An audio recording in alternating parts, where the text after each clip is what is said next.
He gives you exactly what you are asking for.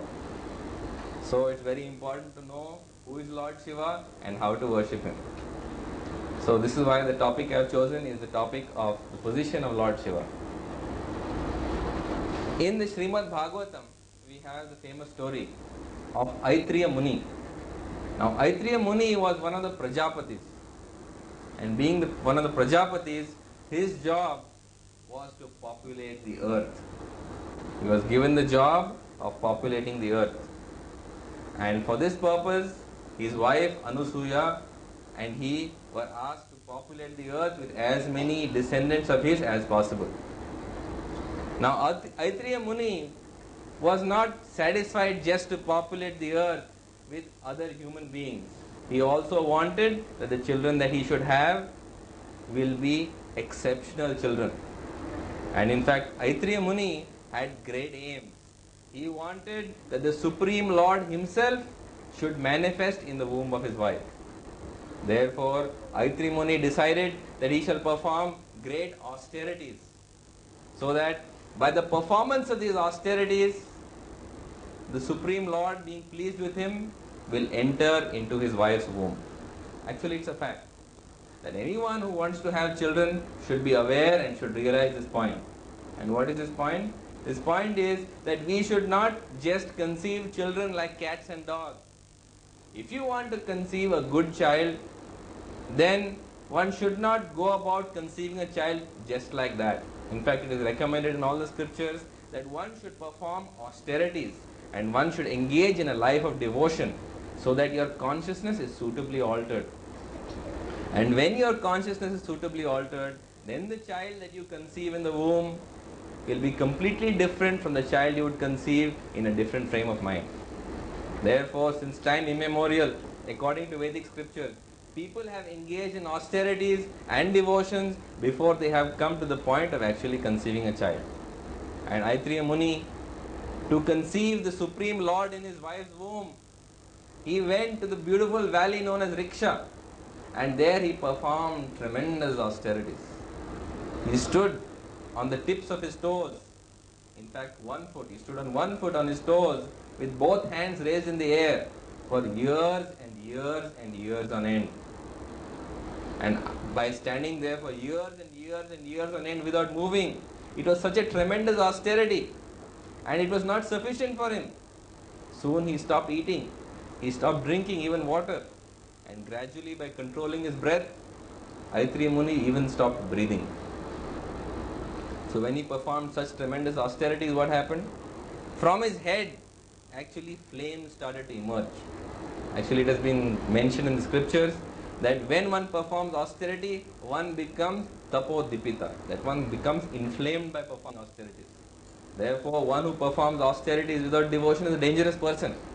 Because since he is performing austerities and denying himself sense gratification, if he is upset even slightly, he flares up into a tremendous rage. So Aitreya Muni was performing austerities, but he was performing them with devotion. And as a result of these austerities, all the three came down. Brahma came, and Brahma came on the swan. Vishnu came, and Vishnu came on Garuda. And then Lord Shiva himself also came. And Lord Shiva came on the bull Nandi. So all three of them appeared before Aitreya Muni, and they told him that since you have prayed to us and asked that we incarnate in your womb, in your wife's womb, all of us shall incarnate in your wife's womb. And therefore his wife Anusuya gave birth to 3 children. The child who was an incarnation of Brahma became Soma, or the moon god. The child who was the incarnation of Shiva became Durvas Muni, the famous ascetic and sage. And the child who was the incarnation of Lord Vishnu became Dattatreya. So Dattatreya is also Vishnu Tattva. He is an incarnation of Lord Vishnu. So when we hear this story, all of us start wondering that since he prayed that the Supreme Lord should incarnate in his womb, and all 3 of them appeared, and all 3 of them incarnated in his womb, then who is supreme? Is Brahma, who is the creator, the supreme? Is Vishnu, who is the maintainer, supreme? Or is Shiva, the destroyer, is supreme because each of them have one function. Brahma is the creator who creates the universe. Vishnu is the maintainer who maintains the universe. And Shiva is the destroyer. Because at the end of the millennium, Shiva actually appears and he destroys the universe. So who is supreme among them? The creator, the maintainer and the destroyer. And this question came up before none other than the great Bhrigu Muni. Bhrigu Muni was performing great austerities and also was performing great fire sacrifice. And every day without fail, Bhrigu Muni for years and years and years with great devotion was performing yajna, he was performing havan. And he was pouring ghee and oblations into the fire to the Supreme Lord. One day Narad Muni came down and Narad Muni met Bhrigu and told him that, my dear Bhrigu, every day you are offering these sacrifice to the Supreme Lord. You are offering ghee as oblations to the Supreme Lord. But have you ever thought or have you ever wondered whom you are offering this to? Is this going to Brahma? Is this going to Shiva? Or is this going to Vishnu? Which one of them is the recipient of all sacrifice? Shouldn't you know this? So Bhrigu said, yes, I should know who is the one I am offering sacrifice to. And Narad Muni suggested to him that the best way to find out is, why don't you visit their abode? Because if you visit their abode, then you will immediately come to know by their behavior with you whether they are the recipients of sacrifice or not. Because obviously you are offering to the Supreme Personality and the Supreme Personality is receiving all the sacrifice. Therefore, when you go and meet each of them, you will quickly recognize, because the one who has been receiving all sacrifice will receive you most kindly, most lovingly. So Bhrigu Muni agreed. And first of all, Bhrigu Muni went to Brahmalok. And when Bhrigu Muni went to Brahmalok, he went to meet Lord Brahma. Brahma is his father. So when he went to meet Brahma and he entered into Brahma's court, he found that Brahma was busily engaged in matters of administration. He was very busily engaged in the court. Why didn't he come? No problem.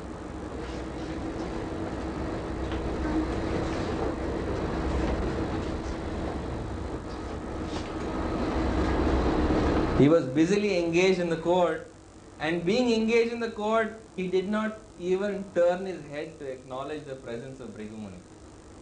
So Bhrigu Muni waited, and Bhrigu Muni waited, and Bhrigu Muni waited. And finally he got upset that how can this person be the Supreme Lord who has been receiving all the sacrifice that I have been performing? Because if he is genuinely the Supreme Lord who has been receiving all the sacrifice that I have been performing, then surely he would not treat me so neglectfully. He would embrace me. He would welcome me. He wouldn't treat me so neglectfully and make me wait. So Bhrigu Muni rudely interrupted Lord Brahma and started arguing with Lord Brahma and asked him that, why is it that you are making a learned Brahman like me wait in the court without even acknowledging my presence? Brahma in fact got most infuriated with Bhrigu Muni, and he started fighting with him and told him, who are you to ask me what I am doing? I will greet you when I feel fit. And in this rage, because of this fight with Bhrigu Muni also got upset, and Bhrigu Muni cursed Brahma. And he cursed Brahma and told Brahma that for treating me so rudely and so neglectfully, when I have come to your court, I give you this curse that you shall never be worshipped on the earth. You shall never be worshipped on the earth, that people will find it difficult to find even a single temple constructed to you on this earth. This is the curse that was given by Bhrigu Muni to Brahma. Then Bhrigu Muni, he went to the abode of Lord Shiva. And when he went to the abode of Lord Shiva, what did he find? He found that in the abode of Lord Shiva, Shiva was nowhere to be found. So Bhrigu Muni started looking for him. And he went from one room to the next room, to the third room, to the fourth room. And everywhere he went on calling Shiva's name and looking into all the antechambers. And finally he entered one room and he found that Lord Shiva was engaged in embracing his wife. He was engaged in embracing his wife. And naturally, when Shiva and Parvati were thus engaged, they were very much upset to find Bhrigu Muni just walking in unannounced. So Shiva turned at Bhrigu Muni and said, "What are you doing? Is this the way to behave? Without so much as knocking or saying, or by your leave, you just walk straight into the room when I am with my wife? Surely you should know better than this." So Bhrigu Muni was most upset. He realized, of course, that Lord Shiva was not the recipient of all sacrifice. So he turned to Lord Shiva and said that because I have come to your house and as a learned Brahman and the devotee of the Supreme Personality of Godhead, you should have shown some respect for me. Not only you don't show any respect for me, but instead you are engaged all the time in embracing your wife. So for this, I curse you. And what curse does he give Lord Shiva? He gives Shiva the curse that because you are engaged in embracing your wife, when I come to visit you, wherever you are worshipped on the earth, the most prominent part of your worship will be worship of your male generative organ, or it will be worship of the lingam. Therefore, you can see today, wherever you go to a Shiva temple, most prominent in the worship is the lingam.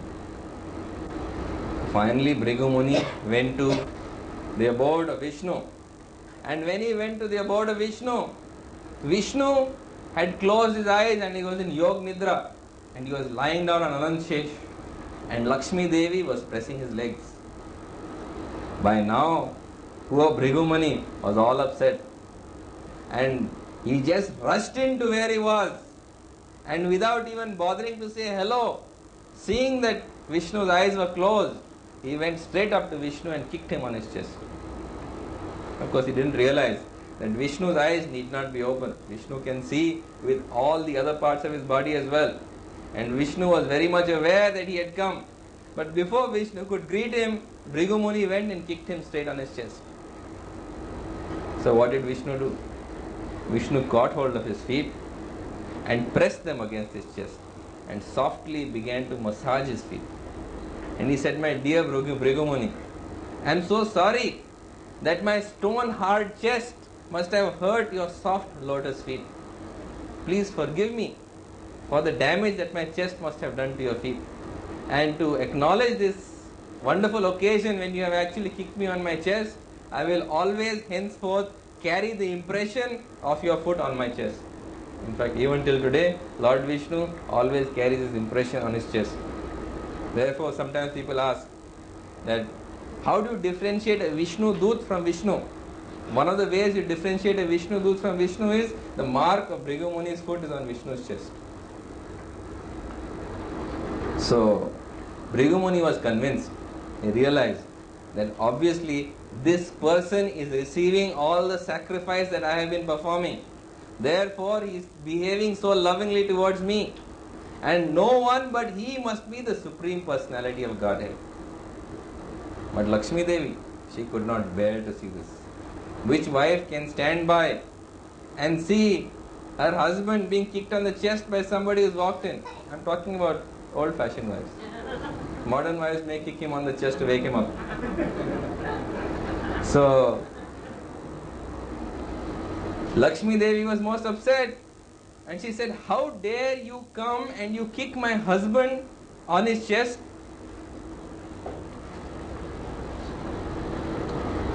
And you have the cheek and you have the nerve to do it right before my own eyes? While I am standing there, while I am sitting there and pressing my husband's feet, you come and kick him on the chest?" So this time it was Bhrigu Muni's turn to be cursed. And Lakshmi Devi cursed him. And she said that from today onwards, never ever again will I ever step into your house or the house of your descendants. Who are Bhrigu's descendants? Bhrigu's descendants are modern day Brahmanas. Therefore, you know now, after hearing the story, why there is hardly a single temple of Brahma where he is worshipped, because of Bhrigu Muni's curse. Therefore, you can hunt high and low and you will find it very difficult to find even a single temple of Brahma. You also know that when you go to a Shiva temple, why the most prominent part of the worship is the ling? Because Lord Shiva was engaged in embracing his wife when Bhrigu came there. Therefore, Bhrigu cursed him. that wherever you are worshipped, the most prominent part of your worship will be the worship of the link. And also you know that as a result of Bhrigu Muni's discovery, now it is common knowledge today that Lord Vishnu is the supreme. Among the three, Lord Vishnu is the supreme. And also we know one more fact, that because of Lakshmi Devi's curse that she will never step into Bhrigu Muni's or the house of any of Bhrigu Muni's descendants, you know today why Lakshmi Devi never enters into the house of any Brahmana. In fact, if you find Lakshmi in the house of a Brahmana, then you can understand he is not a genuine Brahmana. Because the story tells you that Lakshmi will never step into the house of a genuine Brahmana. So if anyone has genuine Brahminical qualities, then Lakshmi Devi will stay outside. So this is a very simple test any of you can apply. So now, as a result of this story, this story is from the Bhagavata Purana. So you have understood that Vishnu is the supreme personality of Godhead. Sometimes people still find it difficult to understand why the maintainer should be supreme. Like my friend, he often tells me, I can understand creator being supreme because after all somebody has to create. I can understand the destroyer being supreme because destroyer, oh, he finishes off everything, therefore he is supreme. Nowadays everyone is brought up on this Rambo cult. The destroyer is supreme. So they feel that, oh, if he destroys, then he must be supreme. But why is it that the maintainer is supreme? Please think. If you think, you will understand why the maintainer is always supreme. Because anywhere in life, in anything in life, you will see it is very easy to start something. What do you want to start? You want to start a business? You want to start a career or an education? You want to start a marriage? You want to start a friendship? It's so easy to do it. It's very easy to do it. You can start it with no difficulty at all. You want to finish it? Even that is very easy. What do you want to finish? Your education? Fine, no problem. Finish your career? That's easier still. You want to destroy your marriage? Very simple. And if you want to destroy a friendship, simpler than anything else.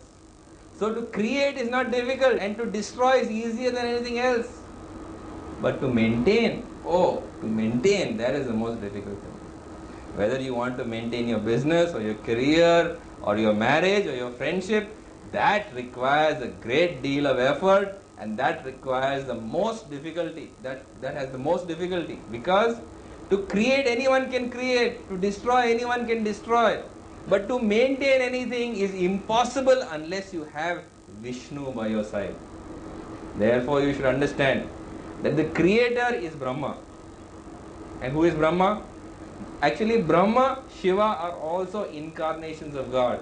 They are known as the Guna avatars. They are known as Guna avatars.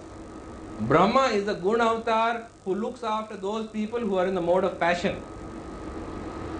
Vishnu looks after those who are in the mode of goodness. And Shiva looks after those who are in the mode of ignorance. In the Bhagavad Gita, 3 modes of material nature have been described. And these 3 modes of material nature, or these 3 gunas, are termed as Sattva-gun, or the mode of goodness, Rajagun, or the mode of passion, and Tamagun, or the mode of ignorance. One who is in ignorance, he is constantly deluded. Because he is deluded, you find him engaging in all kinds of sinful activities. He is full of sinful activities. And these sinful activities, in addition to that, he becomes short of temper, he becomes angry, he becomes envious, and he is often violent. So also those who are in the mode of passion, they are always desirous of catching something more. They want to get something more and more and more. But the person who is in the mode of goodness, he is the most peaceful. And these 3 are being designed for people in different modes of material nature. For example, one who is in the mode of goodness is looked after by Lord Vishnu, Lord Krishna, the Supreme. One who is in the mode of passion is looked after by Lord Brahma. And Lord Shiva looks after those who are in the mode of ignorance. Please let us not imagine that any of these 3 are in the modes. They are not in the modes. They are all beyond the modes of material nature. Brahma, Vishnu, Shiva, they're all beyond the modes of material nature. But their job is to look after those people in those particular modes. For example, you can see from their very form how they attract them. You can see the form of Lord Shiva. How does Lord Shiva look? Lord Shiva is dark in color. He's got matted hair on his head. He carries around his neck a garland of skulls. And not only he has a garland of skulls around his neck, but he also has snakes entwined around his neck. His body is also smeared with crematorium ash. This is the appearance of Lord Shiva. So, this appearance is specially designed to attract those people who are in the mode of ignorance. Whereas, look at the appearance of Lord Vishnu. Lord Vishnu, he is white in color. He has 4 arms. He carries a conch. He carries a disc. He carries a lotus flower. And in this way, you can see he carries a club. And you can see in this appearance itself how beautiful and how attractive it is for those people who are in the mode of goodness. And in fact, Lord Shiva, in this mode of ignorance, he handles those people who would otherwise never approach God. Therefore, you will see that the people who approach Lord Shiva, they are usually people in the mode of ignorance. And there are many, many examples of those people in the mode of ignorance who approach Lord Shiva.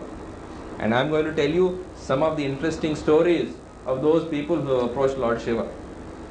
Lord Shiva, let me tell you, is practically the same as Lord Vishnu.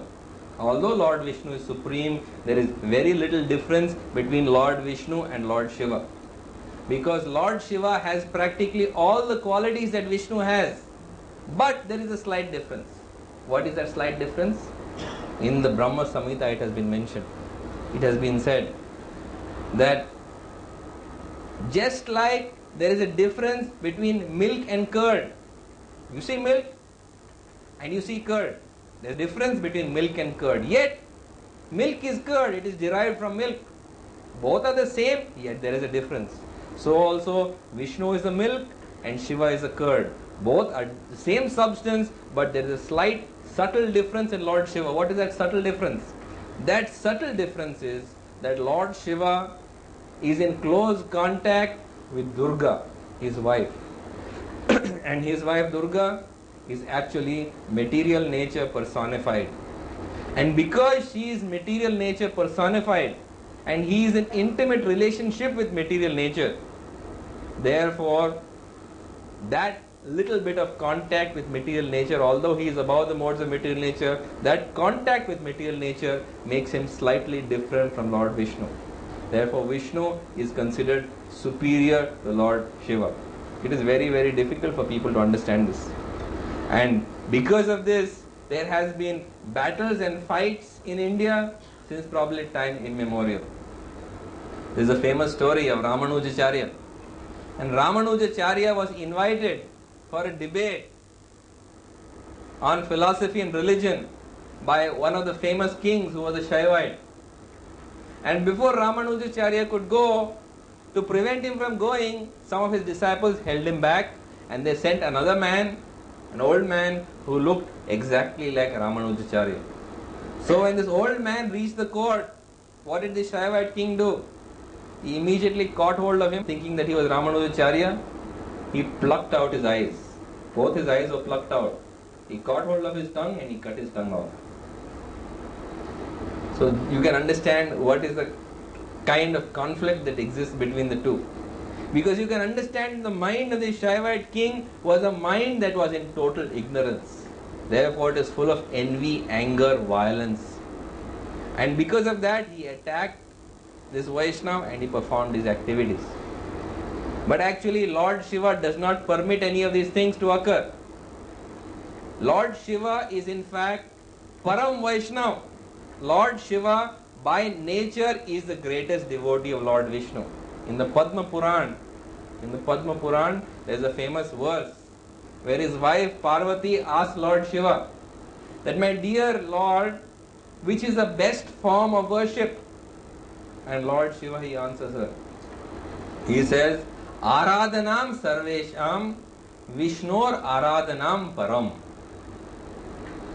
So, He is answering his wife and saying that of all forms of worship, that worship of Vishnu is considered to be the topmost form of worship. Therefore, it is recommended even by Lord Shiva himself that one should worship Lord Vishnu. But people prefer to worship Lord Shiva. As one friend of mine tells me, he told me that see, Lord Krishna is very intelligent, he is very chalak, and Lord Shiva, he is Bholanath. Therefore, one who is chalak will worship Bholanath, and one who is Bhola will worship Lord Krishna. This is because I am very intelligent, he said. I know whom to worship. Because Lord Shiva is Bholanath, you ask him anything and he gives you no problem. He is Ashutosh, he is easily pleased. And since he is easily pleased, one who is intelligent will worship him. Whereas one who is Bhola and doesn't know whom to worship, they will worship Lord Krishna. And Krishna, he makes a monkey out of all his followers. So I said, is that really so? He said, yes, there's no doubt about it. So I said, yes, it's a fact that if you worship Lord Shiva will give you exactly what you're asking for. And although Lord Shiva gives you exactly what you're asking for, what happens? Eventually, in the end, you land up in problems. What kind of problems you land up with? You land up eventually in problems with Lord Krishna himself. Not only you land up in problems with Lord Krishna, but along the way, you also land Lord Shiva in problems. It may be difficult for you to understand that, but in fact there are many stories in the scriptures which describe just that. In fact, you will see that those people who worship Lord Shiva, they start off by saying Om Namah Shivaya. They chant Shiva's name. And how do they end up? They end up by saying Shivoham, Shivoham, Shivoham. That means I am Shiva, I am Shiva, I am Shiva. They start by saying Om Namah Shivaya and they land up by saying Shivoham. That means I am Shiva. And who is the best example of this? The best example of this was Ravan. So what did Ravan do? Ravan, he worshipped Lord Shiva. Because he worshipped Lord Shiva and Shiva is easily pleased, Shiva gave Ravan whatever he wanted. And Ravan, he had a city that was actually paved with gold. He had the strongest army. He had the most wonderful things in Lanka. And in fact, Ravan, he was going to construct a staircase that would take you to heaven. Has anyone heard this song? Stairway to Heaven? So, he was building a stairway to heaven so you could go to heaven without performing any sacrifice. So this was how great Ravan was. And Ravan, after getting all these boons from Shiva, what did he do? He actually wanted to take Parvati and enjoy her without Lord Shiva. This is the nature of the devotee of Lord Shiva. He starts by saying Om Namo Shivaya. So he wants to please Lord Shiva.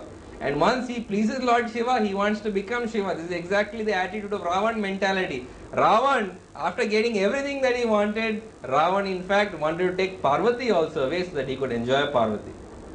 So this is actually called Ravan mentality. So what happens if you worship Lord Shiva without knowing how to worship him? You often land up in the position of Ravan. In fact, many modern day Ravans are simply the result of this kind of behavior. Because they want more and they want more and they want more. And Shiva, who is absolutely Bhola, he says, yes, take more, take more, take more, take more, no problem. But as a result of fulfilling those desires, what happens? The person becomes more and more and more demonical. In fact, in the Bhagavad Gita, there is a verse to this effect. In the Bhagavad Gita, it is mentioned. Krishna says, Kama este hitagnyana prapadyante nya devata. Tam tam niyamamastaya prakritya niyata swaya. That those whose hearts are distorted by material desires, they worship the devatas. Of whom Lord Shiva is supreme, because Lord Shiva is Mahadev, he is the chief among all the devatas. And by the worship of Mahadev, they fulfill these material desires. But although they fulfill these material desires, what happens? They don't become better people. They become more demonic. They become greater and greater demons. And in fact, Lord Krishna says that if you worship me, even if you worship me with material desires, what happens? You don't become more demonic, you actually become more saintly. Sometimes you may say that, oh, I have material desires, and I heard this lecture where it says that Shiva fulfills all material desires, so let me worship him. But Krishna in fact says that even those desires that are fulfilled by the demigods, including Lord Shiva, Krishna says, Ma eva vihitan hitan, even these desires are fulfilled only by my permission. So in fact, even the desires fulfilled by Lord Shiva are fulfilled only by the permission of Lord Krishna. But one who worships Lord Krishna, he fulfills all his material desires. But in addition to fulfilling the material desires, what happens? He fulfills them in such a way there are no more material desires. The best example is that of Dhruv Maharaj. Dhruv Maharaj, he also had material desires. Just like Ravan had material desires, Dhruv also had material desires. But the difference was Ravan worshipped Shiva, and Dhruv, being under the guidance of Narad Muni, Dhruv worshipped Narayan, that is Krishna. So after worshipping Narayan Krishna, what happened? He worshipped him for a kingdom greater than Lord Brahma's. And when Narayan personally came down before him, Dhruv Maharaj immediately prostrated himself. And what did he say? He told Narayan, he says, I don't want what I was asking you for. Now that I have seen you, I am satisfied. Just see the beauty of the statement. He says, I was worshipping you for material desire. The actual verse is, Sthana Vilashi tapaso sthito aham Tvam praptvan deva muni indra guyam Kacham vichinvan api divyaratnam Swamin kritharto asmi varam nayache. That my dear Lord, I was worshipping you for a position, Sthana Vilashi, for a position, a great king. But he says, I have achieved you who is not actually achieved even by the demigods, but like Indra or even by the Munis. And he says, Kacham vichinvan api divyaratnam. I was looking for a broken piece of glass, but I have found a beautiful jewel. He says, now I don't want what I was praying to you for. I have seen you, that is sufficient in itself. So you see the difference. Whereas Ravan, by worshipping Shiva, he acquired material desires but was not satiated. He wanted more and more and more and became a demon. On the other hand, you have Dhruv Maharaj. And Dhruv Maharaj, he worshipped also for a material desire. But when Narayan appeared to give him material desire, he said, I don't want it. Of course, Narayan insisted that he should have it because he asked for it. But although he got what he wanted, he no longer wanted it because he was completely satisfied. Therefore, Lakshmi Devi, in the Srimad Bhagavatam, she prays. And what does Lakshmi Devi pray? Lakshmi Devi prays and she says, Satyam dishatya arthito arthito nirnam naiv arthado punar arthito yatha swayam bhajate anichatam. He says that yes, it is true that you do fulfill the desires of material desires of people who ask you, but although you fulfill these desires, you also simultaneously give them bhakti. Not only you fulfill the desires, but you also give them something that they have not asked for. You give them bhakti in addition to that. So that although your desire is fulfilled because you've got bhakti, there are no more desires. I always give this example. It's like having a skin disease. Material desire is like a skin disease. If you have an itch, you'll want to scratch it. So when you scratch it, you'll feel good. I have a terrific itch. And if you're prevented from scratching because of people around you, when you get the freedom to scratch, when you scratch, you'll feel, bliss, happiness, because you scratched that itch. And that itch will go away. But will it go away for long? No. If it's an itch, it's an eczema, it will come back again, and it will come back with greater and greater intensity. And this time when you scratch it, the pleasure will be even greater. Because the greater the itch, the greater the satisfaction in scratching that itch. So you will feel, now I am really enjoying when I am scratching that itch. And what will happen? That itch will keep on increasing and your pleasure will keep on increasing. Until by continued scratching, it will become ulcerated, infected, and you will have severe pain. So also with material desire. With each fulfillment of material desire, there is more pleasure. But eventually it becomes painful. So what happens if you go to your friend and you tell him that, my dear friend, I have got an itch on my back, I have got some eczema on my back, will you please scratch me because I can't reach there? So what will your friend say? Sure, just stand there, my friend, I'll scratch it for you. Your friend will scratch your back. But suppose you go to your friend who's a skin specialist.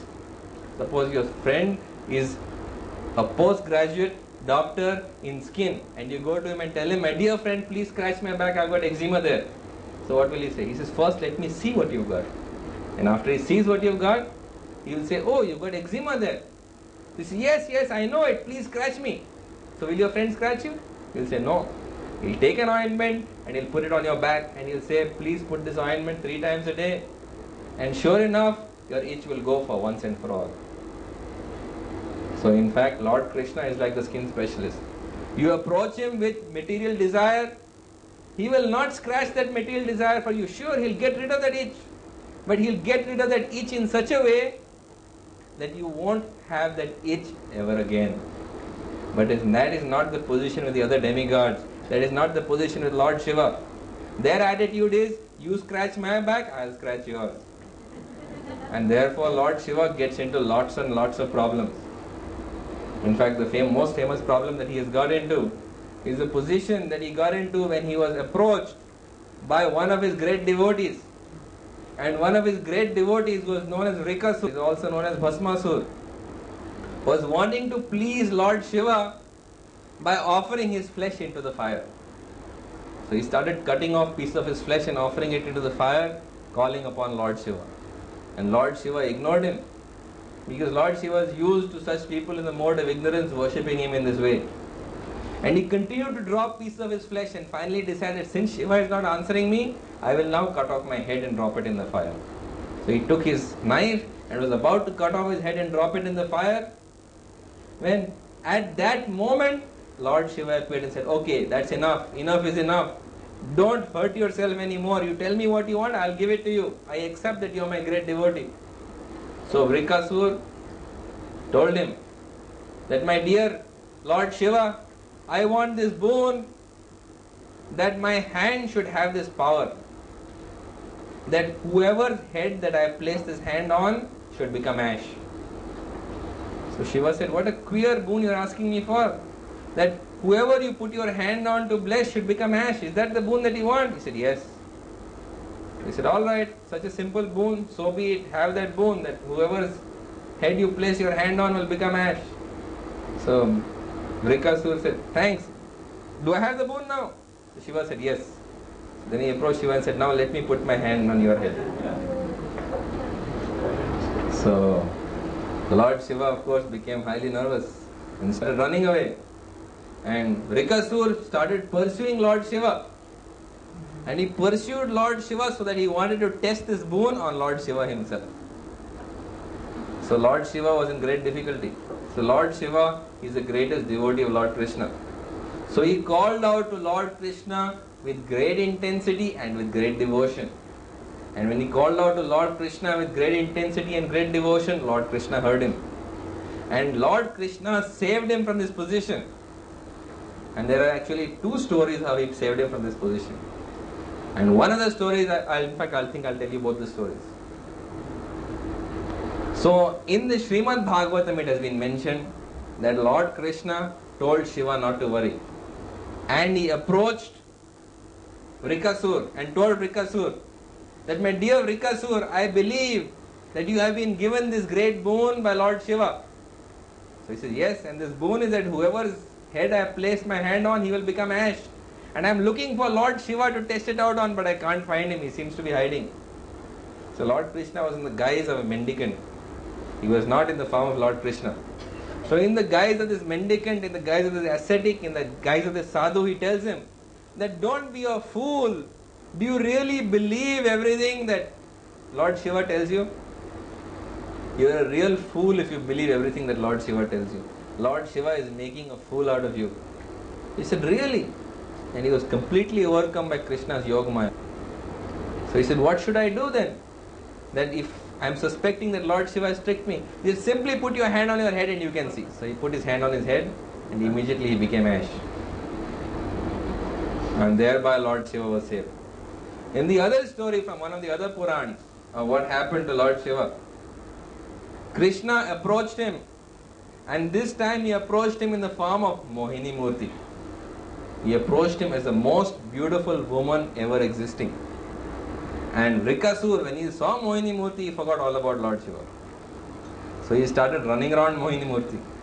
So Mohini Murti said, yes, I will enjoy with you. But before I enjoy with you, you must also accompany me in the dance. So whatever activities or motions I make, you should also do. So Rikasur joined her in dancing.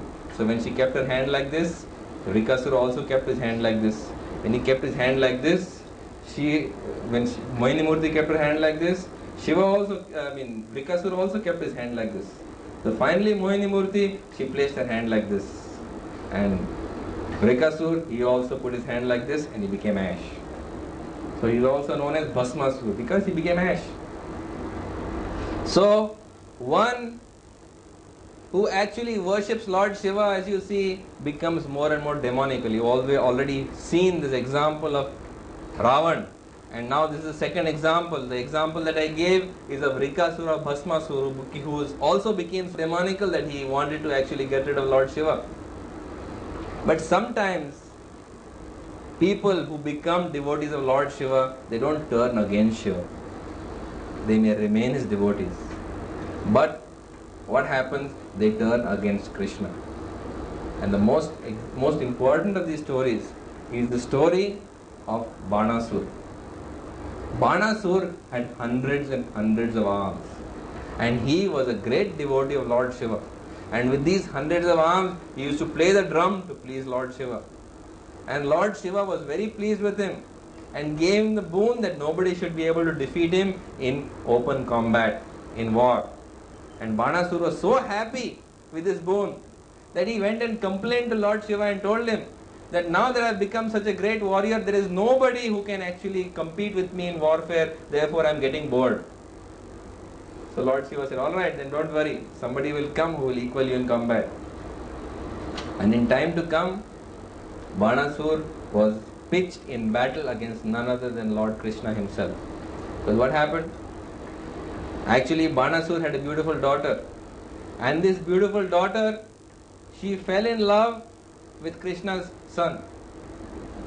And falling in love, she kidnapped him and brought him to her palace and started living with him.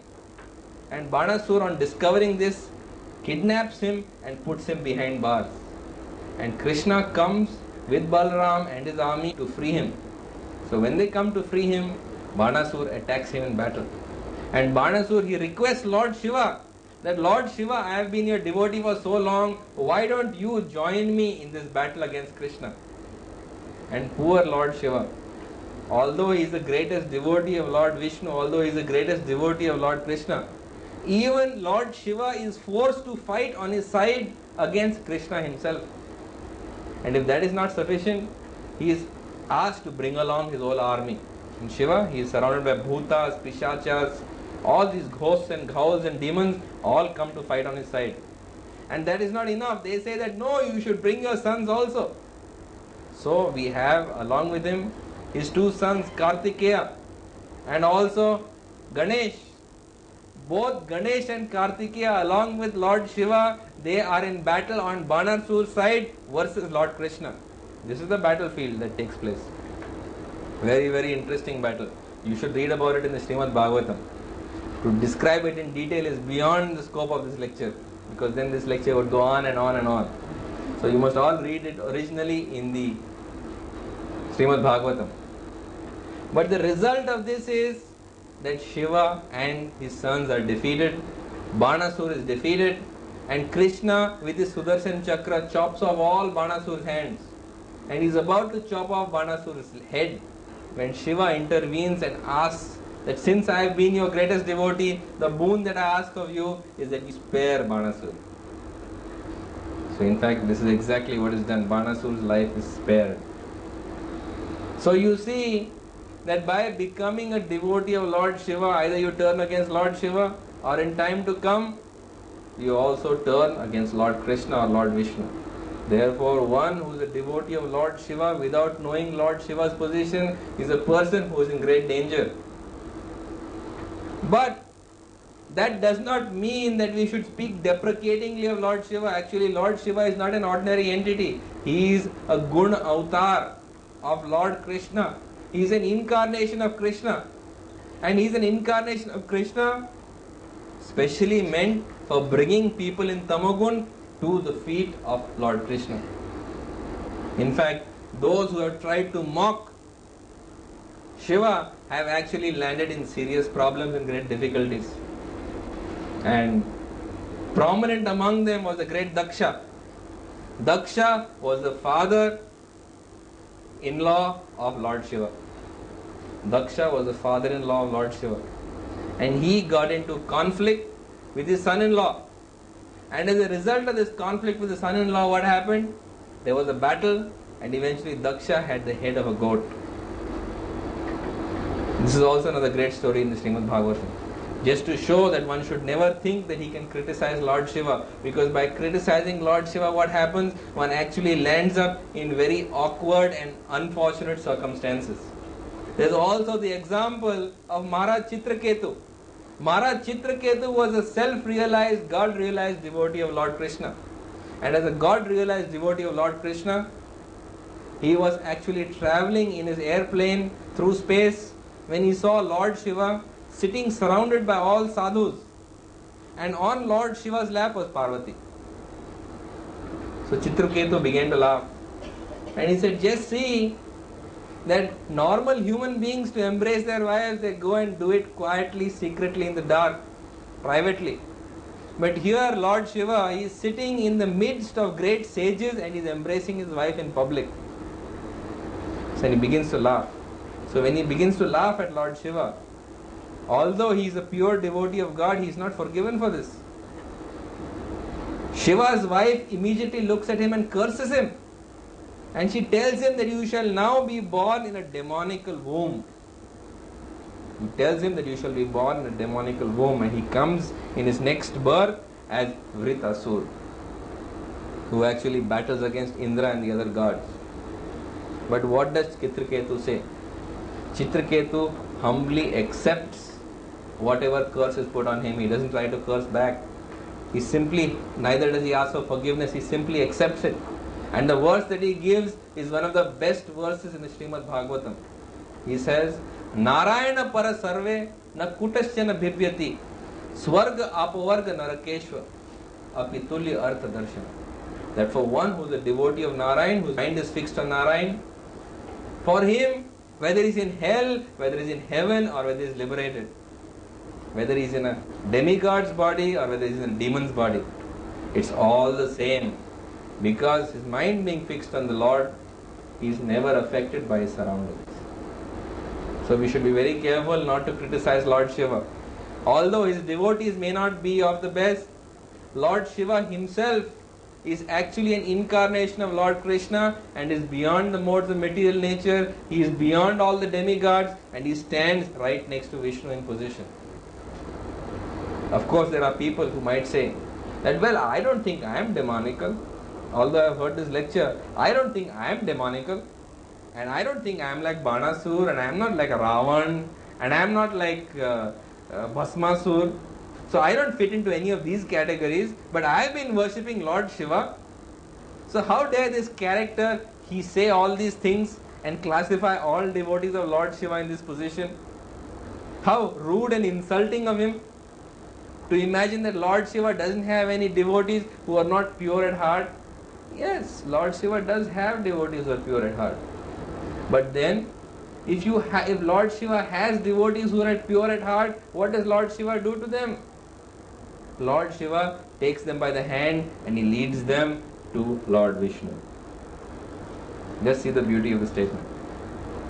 That Lord Shiva, when his devotees become pure, he takes them by the hand and he leads them to Lord Vishnu.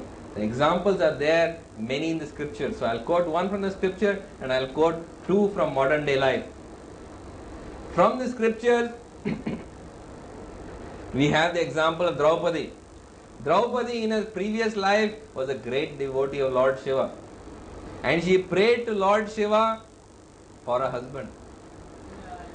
And she was eventually given, as a result of her prayer, the 5 Pandavas. But because by now she was pure, her desire being finally satisfied or promised by Lord Shiva, what did Lord Shiva do? Lord Shiva made her in the next life a direct associate of Lord Krishna, so that she could become completely transcendental to the modes of material nature and return home back to Godhead. This is the position with all devotees of Lord Shiva who worship Lord Shiva very seriously. And if they worship Lord Shiva purely, Lord Shiva actually takes them and introduces them to Lord Vishnu or Krishna. The example in recent day is also, some of you from Gujarat may have heard of Narsi Mehta. Anyone here has heard of Narsi Mehta? So Narsi Mehta was a great devotee of Lord Shiva. And he went to the temple of Lord Shiva and he fasted there and he prayed there without sleeping or resting for 7 days and 7 nights. And after praying there for 7 days and 7 nights, Lord Shiva personally appeared to him. And Lord Shiva personally appearing for him, took him and introduced him to Krishna and said, this is the person that you should be worshipping. And in fact, Narsi Mehta's devotion to Lord Krishna is famous all over India. We also have from the south, in more recent past, the example of the great saint Shivanand Saraswati. Shivanand Saraswati was born in a Shaivite family. That means from childhood, from birth, he was worshipping Shiva as the Supreme Personality of Godhead.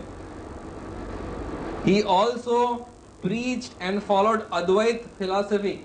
That means he taught that God was formless, impersonal. And he was given the name Shiv Ananda. That means one who finds pleasure in Shiva. So he was born in Shaivite family. Not only was born in Shaivite family, but also he taught impersonal philosophy and was also given the name Shivanand. That means one who takes pleasure in Shiva. But what happened to Shivanand? When Shivanand finally attained the final position of bliss, Krishna appeared before him. And Krishna appearing before Shivanand told him that I am the Supreme Personality of Godhead. Your duty is to worship me. And not only is it your duty to worship me, but he said furthermore, the way to worship me is by singing and chanting my holy names. Prominent among them is the Hare Krishna Maha Mantra. Hare Krishna, Krishna Krishna, Hare Hare. Hare Ram, Ram Hare Hare. So you see, Shivanand, born in a Shaivite family, taught impersonal philosophy and given the name Shivanand. Actually, when he realizes God, God appears to him in the form of Krishna. What a paradox. How is that? Because Krishna promises this in the Bhagavad Gita. Krishna says, he says, Brahma Bhuta Prasannatma na sochati na kankshati sama sarveshu bhuteshu mad bhaktim labate param. That when you finally reach this transcendental position of Brahma Bhut, there is neither hankering, neither there is lamenting, and you see all living entities as equal, and you get supreme devotion to me, that is to Lord Krishna. So in fact, this is what happens to those devotees of Lord Shiva who are actually pure devotees of Lord Shiva. In fact, last time when my spiritual master Bhaktipad had come, we asked Bhaktipad that Bhaktipad, we are all talking about one God. And we say that yes, it doesn't matter whether you chant the name of Allah or whether you chant the name of Jesus Christ. And everything is alright as long as you call the Supreme Lord, you can call him by any name. But then what about those who are worshipping Lord Shiva or the other demigods? What is their position? Should we encourage them to do that? Or should we discourage them from doing that? So in fact, Bhaktipad said that yes, if they are worshipping other forms of God, that is the demigods. Actually, the worship of demigod is not recommended in Bhagavad Gita. In the Bhagavad Gita, Krishna is very clear and unequivocal, and he is not at all ambiguous on this point. He says very clearly, he says, Yanti Deva Vrata Devan, Pitran Yanti Pitra Vrata, Bhutani Yanti Bhutejya, Yanti Madhyajno Apimam. He says, those who worship the Devatas, they go to the planets of the Devatas. Those who worship the ancestors, they go to the planets of the ancestors. Those who worship the ghosts, they go to where the ghosts dwell. And those who worship me, they come to me. And if you go to the planets of any of these devatas or the demigods, what happens? Krishna also clarifies that. He says, Te tam bhuktva swargalokam vishalam shine punya martyalokam vishanti. After having enjoyed on their planets and having exhausted your pious credits, you return again into this world. But he says that Brahma Bhuvana Loka Punaravartino Arjuna. All these planets from Brahma Lok downwards, all these planets are places where you go and come back. But he says, Mam upetya tu kaunteya punarjanmana vidyate. But if you come to me, Lord Krishna, then you don't have to return again into this material world. So, Bhaktipad said, yes, the Bhagavad Gita is unequivocal about that. Bhagavad Gita very clearly says that you should not worship any of the devatas or demigods. Because if you worship the demigods, you don't attain this final destination. But Bhaktipad said, please remember, it is how you worship that is more important than whom you worship. So Bhaktipad said that you should teach them to worship without material desire. You should teach them to worship without material desire. Doesn't matter if you are worshipping Shiva or you are worshipping any of the demigods. Remember that you should worship without material desire. As Bhaktipad told me, he says, you are a father, aren't you? I said, yes. So he said, if your son calls you by another name, will you answer him or you won't answer him? I said, well, if I know he's calling me, then I'll answer him. So he said, see, so also you think God is any different from you? He is actually the Supreme Father.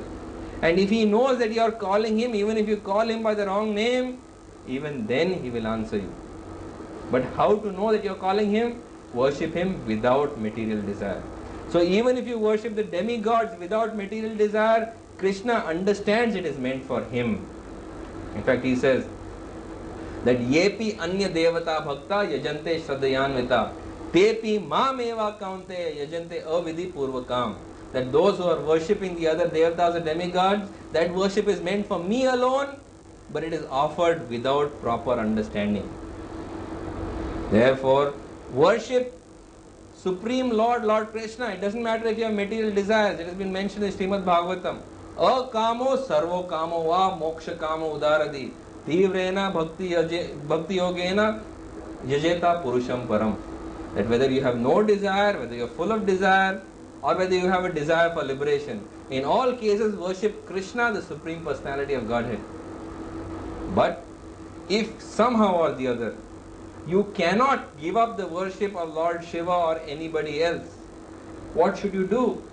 Then you worship them without material desire, or with a desire to actually worship Krishna. It's like, for example, the gopis.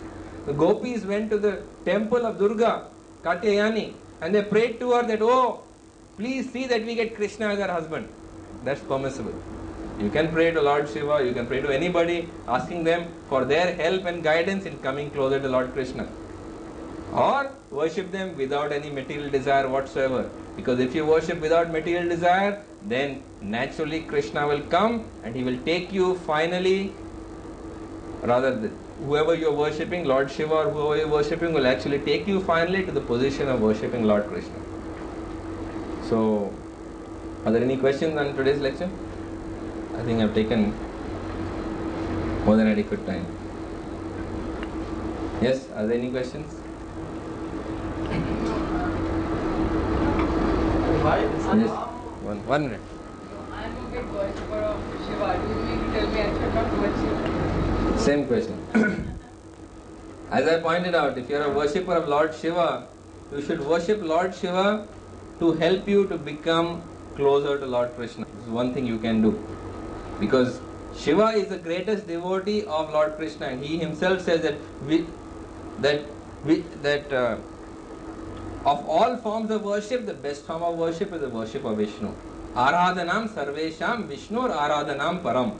That of all forms of worship, the worship of Lord Vishnu is supreme. In fact, Lord Shiva himself will encourage you in the worship of Lord Krishna. And by praying to him, he can actually increase your faith in Lord Krishna. The second question, what did you ask? Yeah.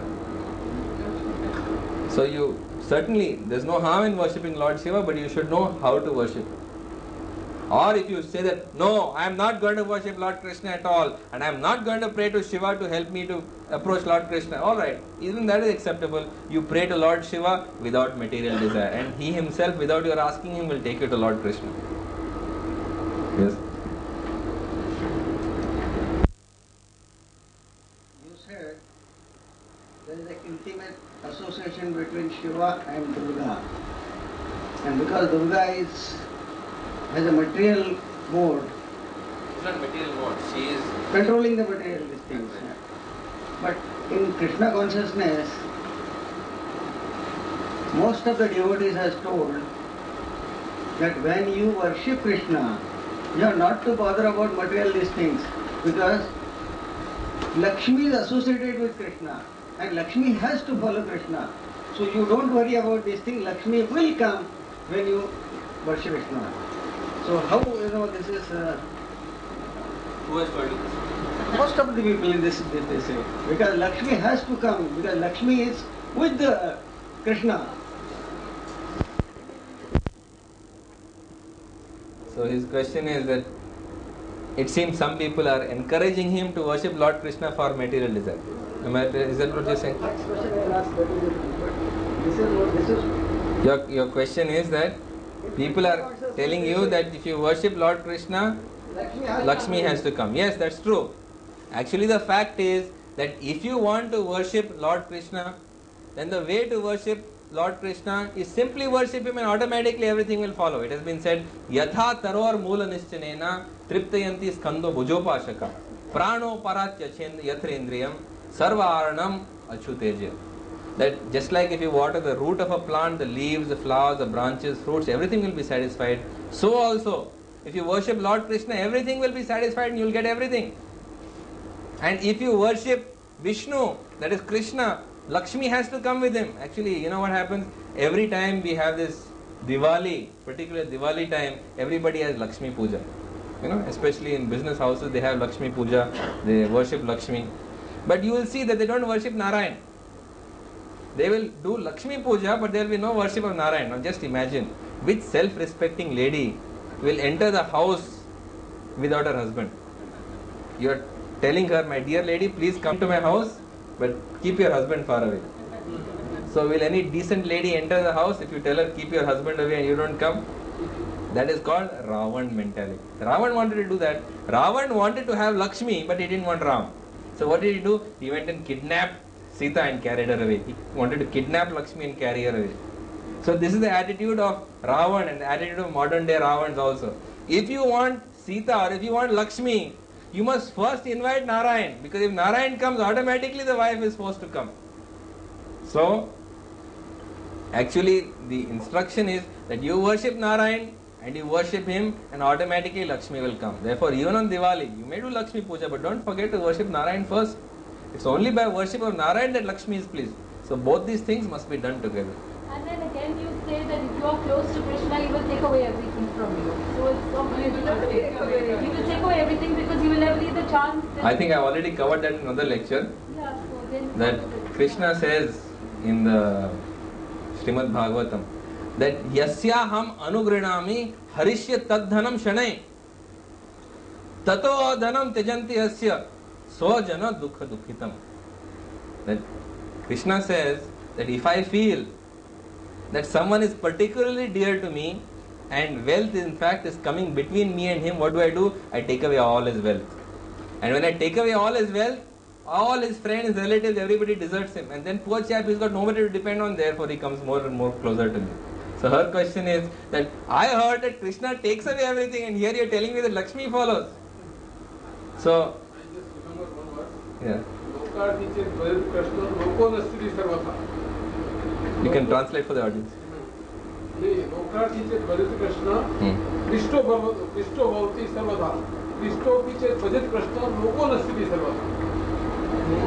Maybe you'd like the mic. लोकार्थी चेत भजित कृष्ण कृष्णो भवति सर्वथा कृष्णोपि चेत भजित कृष्ण लोको नश्यति सर्वथा. So you can speak to the audience. Suppose for material things you pray Krishna, lokaर्थी चेत भजित, you you are put to trouble. Your desire is not fulfilled. But even though you are in trouble and your desire is not fulfilled, even then you continue to pray Lord Krishna, then your desire will end. This is the meaning. So, it has been mentioned in the Srimad Bhagavatam, yes, that Krishna does take everything away from you. He takes everything away from you if it's an obstacle between you and him. Therefore, you must remember very clearly what is the definition of illusion or maya. In the Srimad Bhagavatam it has been mentioned. Rite artham yat pratiyeta na pratiyeta cha atmani. Yad vidyat atmanomayam yatha abhaso tatha tama. That everything that is not connected to me, consider that to be illusion or maya. So if your wealth is keeping you away from Lord Krishna, he will take it away from you. If your wife is keeping you away from Lord Krishna, he will take that away from you. If your child is keeping you away from Lord Krishna, he will take that away from you.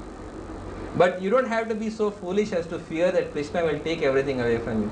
If you use these things in Krishna's service, then no longer are they illusion.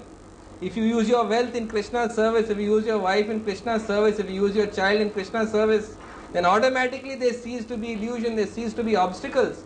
And because they cease to be obstacles, there is no need for Krishna to take anything away from you.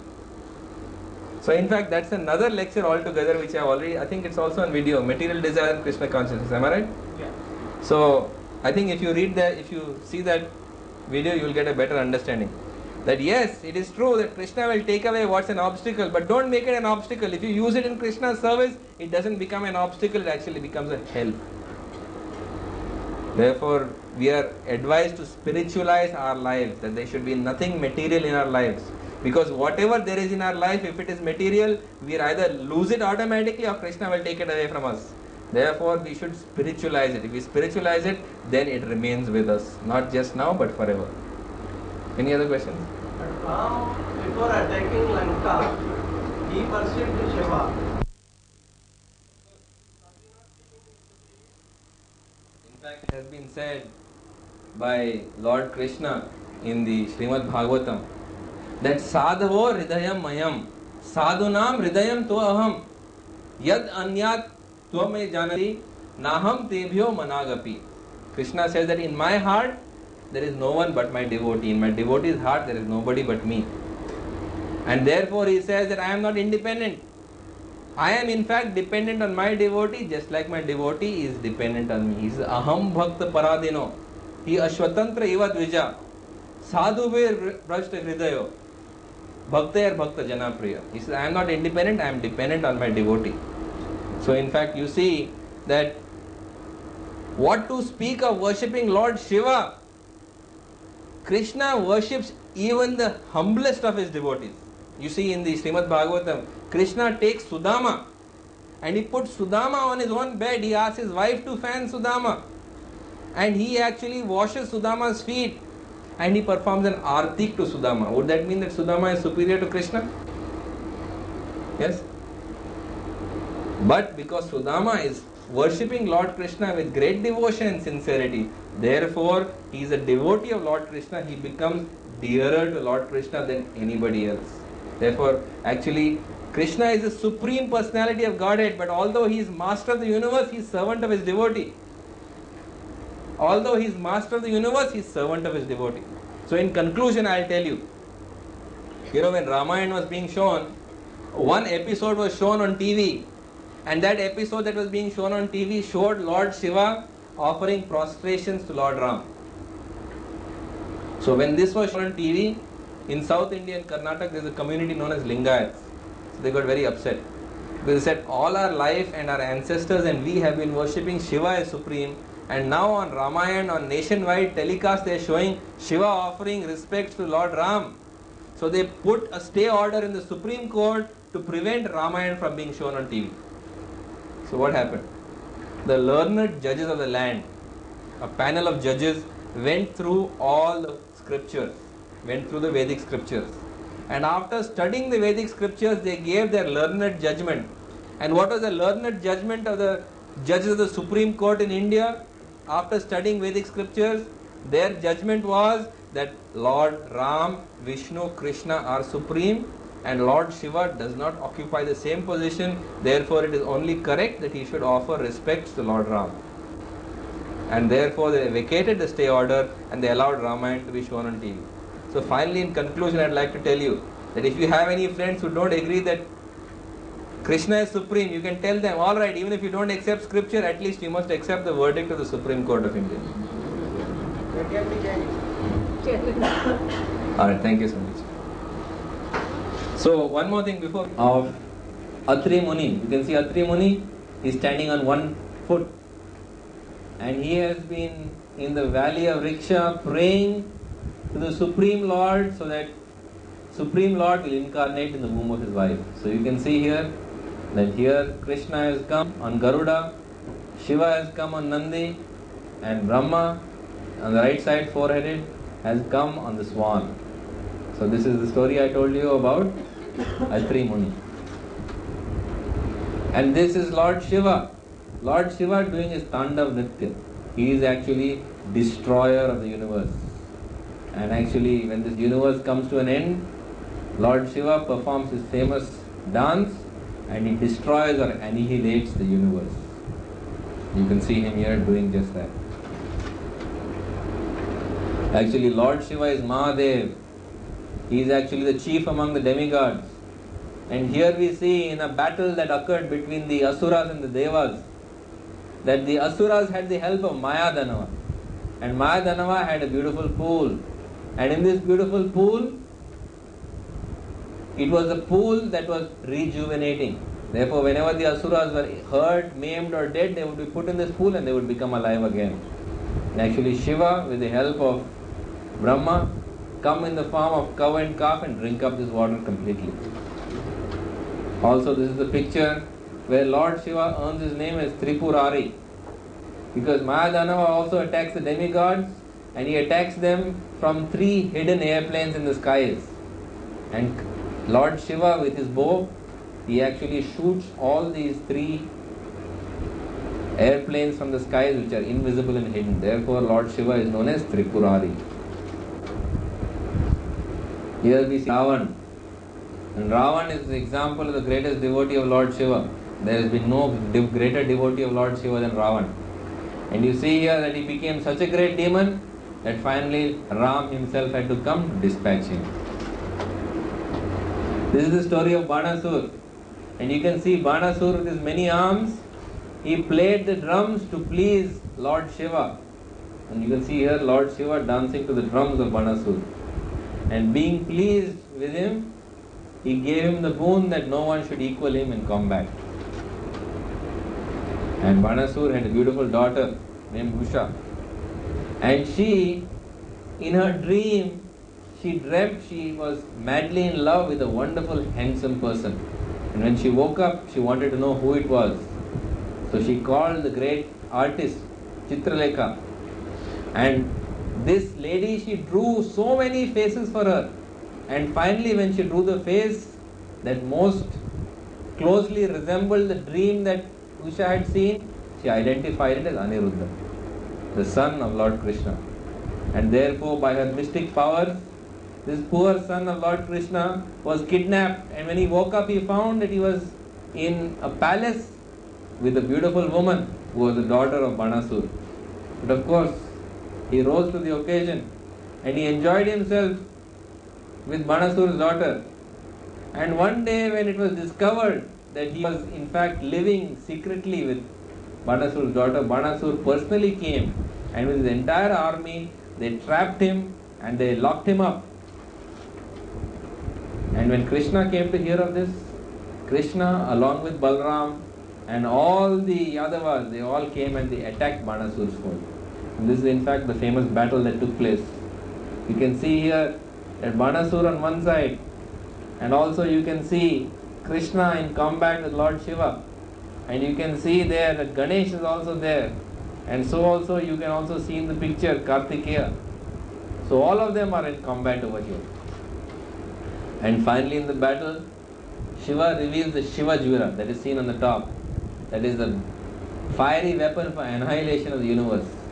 And Krishna, he reveals the Narayan Jura, that is a weapon of extreme cold. And finally what happens is that Shiva is defeated and Krishna is about to kill Banasur with his Sudarshan Chakra. and cut off Banasur's hands. And then finally Shiva comes and he requests Lord Krishna that he should spare Banasur's life. Not only his life is spared, but also he asks for forgiveness, becomes a devotee of Lord Krishna, and gives his daughter happily in marriage to Krishna's son. This is the story of Banasur. These are actually the sages Nar and Narayan. And the great Nar and Narayan sages are supposed to be incarnations of Lord Krishna. And this Nar Narayan once had a wonderful battle with Lord Shiva. And in this battle also with Lord Shiva, it is Nar Narayan who are actually the incarnation of Vishnu who triumphed. Actually, when this Manthan takes place, Krishna appears in the form of Dhanvantri and he carries with him a pot of Amrit. So when he carries with him this pot of Amrit, everyone wants to drink this Amrit, which stands for immortality. And finally, Krishna comes in the form of Mohini Murti. And in the form of Mohini Murti, he convinces the Asuras that he will divide it properly. And how does he divide it? He gives it first to the demigods and sees that it is completely finished, so nothing is left for the Asuras except for Rahu. Rahu happens to drink it. But Krishna immediately sends the Sudarshan Chakra and cuts off Rahu's head from his body. So only the head of Rahu becomes affected by the Amrit, whereas his body is not. And finally, all the Devas are most happy that Krishna has managed to give them the Amrit. And in fact, Lord Shiva is so entranced when he hears the story of this, that Lord Shiva begs Lord Krishna that let me see your form as Mohini Murti. So Krishna actually warns him that no, don't try to see my form as Mohini Murti because even you will be deluded. But Shiva insists. And then, before Shiva's eyes, Krishna becomes Mohini Murti. And Lord Shiva, although Parvati is standing right next to him, he forgets all about Parvati, his wife, and starts running behind Mohini Murti. And Mohini Murti runs, and Lord Shiva runs behind her, eager to embrace her. And while racing to embrace Mohini Murti, actually he ejaculates while running. And the semen that falls on the earth, it has been said in the Srimad Bhagavatam, they form the gold and silver mines of this earth.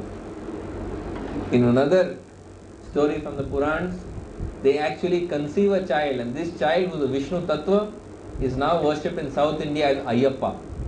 Anyone knows about Ayyappa here? So Ayyappa is the product of the union between Lord Shiva and Lord Krishna, and he is also an incarnation of Krishna. He is a Vishnu Tattva. So that's why I wanted to show you Mohini Murti, because she has deluded even Lord Shiva. This is Chitraketu, and Chitraketu is travelling in an airship, and travelling in an airship he sees that Lord Shiva is speaking to all these renowned sages, and he has got his wife in embrace on his lap.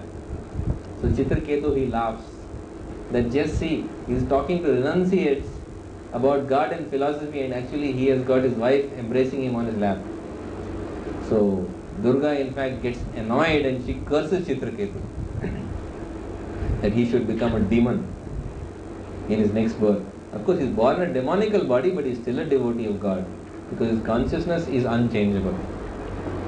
So we should remember from this story that we should be very careful not to criticize Lord Shiva. Because no matter how great devotees we are, we should understand that Shiva is the supreme devotee of Lord Krishna. Therefore, we are always and can never become anywhere close to him. Therefore, this example is shown to you so that we should be careful not to criticize Lord Shiva. This is another example of Lord Shiva's wife Sati. You can see here that she immolates herself when her father Daksha refuses to acknowledge her and speaks insultingly about her husband. She is the original Sati. She actually immolates herself because her husband is insulted by her father. And as a result of this, there is a great battle between Shiva and his associates and the associates of Daksha. And eventually Daksha's head is cut off. And eventually when there is a compromise agreed on, Daksha gets a head back, but this time it's the head of a goat. So one should be very careful to understand that arguing with Lord Shiva or speaking evil of Lord Shiva or criticizing him is a very dangerous pastime, as I have shown you in the form of Chitraketu as well as Daksha. In fact, Durga, seen here, Kamsa is trying to kill the child and he tries to bang it against the wall and Durga appears. And Durga is none other than the Shakti. She is the incarnation of material nature. And she is also a subordinate to Lord Krishna. She is in fact his greatest servitor because she serves by controlling material nature. And she actually protects his devotees. You can see here that the great sage Jadavarat is about to be sacrificed by some bandits before Kali. And Kali herself emerges from the statue and she cuts off the heads of all the bandits because they are about to sacrifice the devotee of Lord Krishna. So you can see here that Durga or Kali, a great devotee, is also like her husband, a great devotee of Lord Krishna and a great protector of his devotees. You can see here Lord Shiva. Lord Shiva is in this tract known as Ilavarta. There are no other males, only females. And he is constantly thinking of Lord Krishna. You can see Lord Shiva. He is actually the person who bears the Ganges on his head. Because when the Ganges agrees to come to earth, she is worried, who will bear the brunt of my fall? So Lord Shiva promises to bear the brunt of the fall. And why does he agree? Because how does the Ganges enter into the material world? It is said that when Vaman Devi crosses and puts his feet across the three worlds, the tip of his toe actually breaks open the covering between the material and spiritual worlds. And as a result of this break that is caused by Vaman Dev's toe, the Ganges washes his feet and enters into the earth. Therefore, Lord Shiva happily takes it on his head because he knows that the Ganges is none other than water that has come after washing the feet of the Lord. In fact, all of us should remember Lord Shiva because Lord Shiva is the greatest devotee. And how do we show that he is the greatest devotee? You can see here that there is a manthan, and in the manthan everyone wants the Amrit. Everyone wants all the wonderful things that come out, but nobody is willing to take the poison. Actually, it has been said that in Satyug, the Devas and the Asuras, they lived in different planetary systems. In Treta Yuga, they lived on different countries. Like Ram lived in Bharatvarsh and Ravan lived in Lanka. In Dwapar Yuga, what happened? They lived in the same land like Krishna and Kamsa. And Krishna's devotees and Kamsa, they lived on the same planet, same land. But in Kali Yuga, what happens is that the Devas and the Asuras, they live in the same person. So in Kali Yuga, the Devas and the Asuras are within us. And when we are exposed to spiritual life, what happens? A manthan takes place. Where does the manthan take place? The manthan takes place within our own minds. Should I? Should I not? Should I? Should I not? Should I give up this? Should I not give up this? Should I take seriously the spiritual life? Should I not? So there's always a manthan. The Asuras within you are telling you to run away. The Devas within you are telling you this is something good, you should stay. And in this manthan, what happens? Sometimes poison comes to the surface.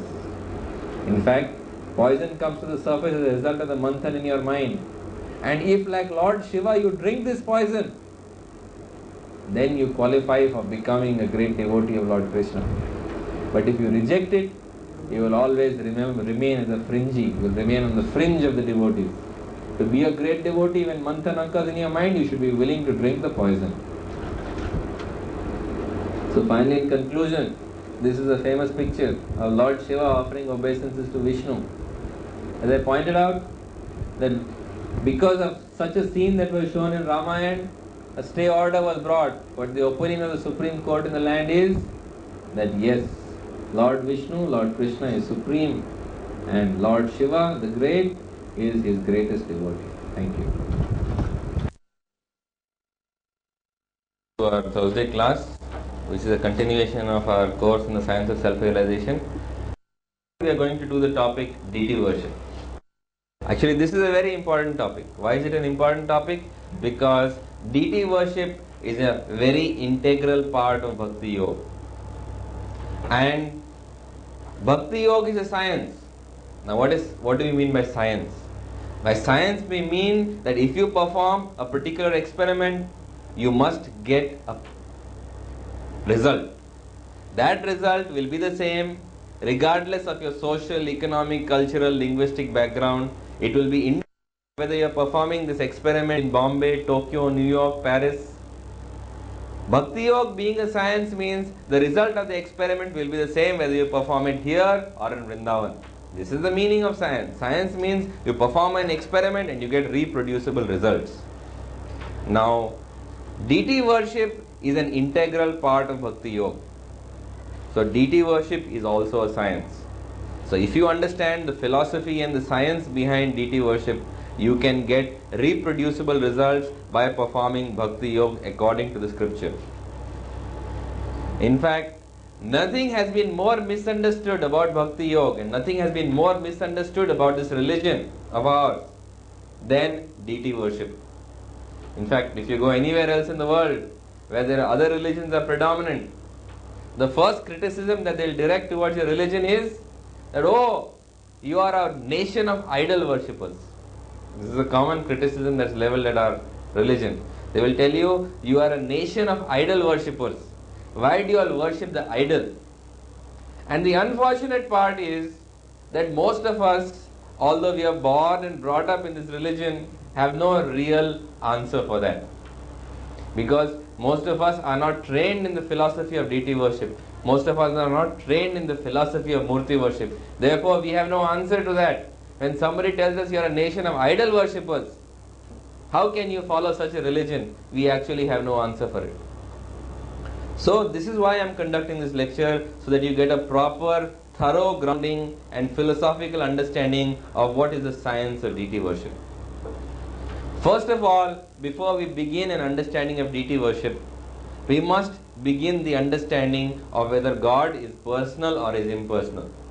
Because everything begins from there. If you are convinced that God is only impersonal, then there is no question of deity. But so, to begin, we must understand whether God is personal or whether God is impersonal. Actually, by definition of God, I covered that in my first lecture in the course. The definition of God is that God by definition is cause of himself. He is Sarva Karana Karanam. He is the creator, he is the maintainer, he is the destroyer of this universe. And besides all these things, God is perfect and God is complete.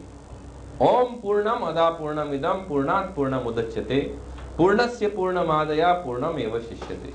That God is perfect and complete, and everything that comes from God is also perfect and complete. And because God contains everything within him, he is absolute, complete and perfect. Now, by this definition, nothing is impossible for God. Please understand this very important principle. Please come in. By this definition, nothing is impossible for God. If we say that God cannot do this, then we are not talking about God. Please understand what we mean by God. When we talk about God and we say God cannot do something, automatically we are excluding God from the conversation, because God by definition, being complete and perfect, nothing is impossible for God. So when we talk about God and when we say that God is only impersonal, he cannot be personal, then we are not talking about God. Why? Because we are saying he cannot be personal. So also when we talk about God and we say that God is only personal and he cannot be impersonal, again we are not talking about God. For God to be complete and perfect, he must contain everything within him. Therefore, he must have a personal aspect and he must have an impersonal aspect. Therefore, for God to be understood as he is, we should understand and accept that God has two aspects. He has got an impersonal aspect and he's got a personal aspect. And unless we understand that this personal aspect is a superior aspect of God, we cannot begin to understand the deity. In the Kathopanishad it has been mentioned that Indriyani para hayartha arthebhyascha para mana manasastha para buddhi buddhir atma mahan para. He says, higher than your senses are the sense objects. Because you see something beautiful, your eyes are pulled towards it. You hear something beautiful, your ears are pulled towards it. You touch something beautiful or you touch something attractive, you are pulled towards it. Therefore, he says, Indriyani para hiyartha. Higher than your senses are the sense objects because they have the ability to pull your senses towards them. Then he says that not only are the sense objects more powerful than the senses, but he says that the mind is more powerful than the sense objects. Arthebhyascha paramana, higher than the sense objects are the mind, because your mind can control your senses. Your mind can prevent your senses from running to an object which will not be beneficial for you. He says higher than the mind is the intelligence. And higher than the intelligence, says the Kathopanishad, Mahan para. Mahan means the Atma. The Jivatma is higher than your intelligence. In the next verse he says, Mahan para avyaktat. That means higher than the Jivatma is the Brahman, the Avyakt, the unmanifest. The all-pervading unmanifest is higher than the Jivatma. And then he says, Avyaktat Purush para. Higher than the unmanifest is the person. Purush means person. Avyaktat Purush para. Purush para sa kinchit, sa kashta, sa karap, sa paragati. So he says, higher than the person, there is nobody. Everything stops over there. So we have to understand that the highest understanding of God is the person, Purush. And from Purush comes his energy or Brahman, which is Avyakta. Therefore Krishna says in the Bhagavad Gita, Brahmano hi pratishtaham. He says, I am the rest, I am the source of the Brahman. This is what Krishna clearly says.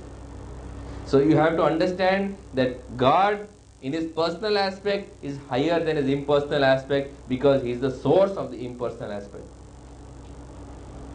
Further and beyond this, it is important to understand that this person, God, cannot be seen by us. It has been said that the definition of this Purush is that he is Adhok Saja. Adhok Saja means that God is beyond the material senses. You cannot see God with your eyes, you cannot hear him with the ears, you cannot smell him with your nose, you cannot taste him with your tongue, you cannot touch him with your hand. God is beyond the material senses by definition. He is Adhok Saja. So when God is Adhok Saja, how can we come into contact with God? How can we relate to God? Actually, God understands this difficulty of the living entity to be unable to relate with something that he cannot perceive with his senses. Therefore, God actually appears in this world millennium after millennium to make it easy for us to fix our minds on him. This brings us to the concept of avatar. Avatar means one who descends, one who comes into the earth. Now, Lord Krishna, he descends on this earth. And although he says in the Bhagavad Gita that he descends to establish religious principles, whenever there is rise in religion, he comes to establish religious principles, destroy religion, to destroy the miscreants, to give help to the saintly people, and to establish principles of religion. The main reason why God actually comes into the world is to enable you to fix your mind on him. Therefore, Krishna says in the Bhagavad Gita, he says very clearly, he says that one who understands the transcendental nature of my appearance and its activities, when he leaves this material world, he no longer has to return again into this place of birth and death. Janma karma chame divyam evam yoveti tatvata tyaktva deham punarjanma naiti mameti swarjan.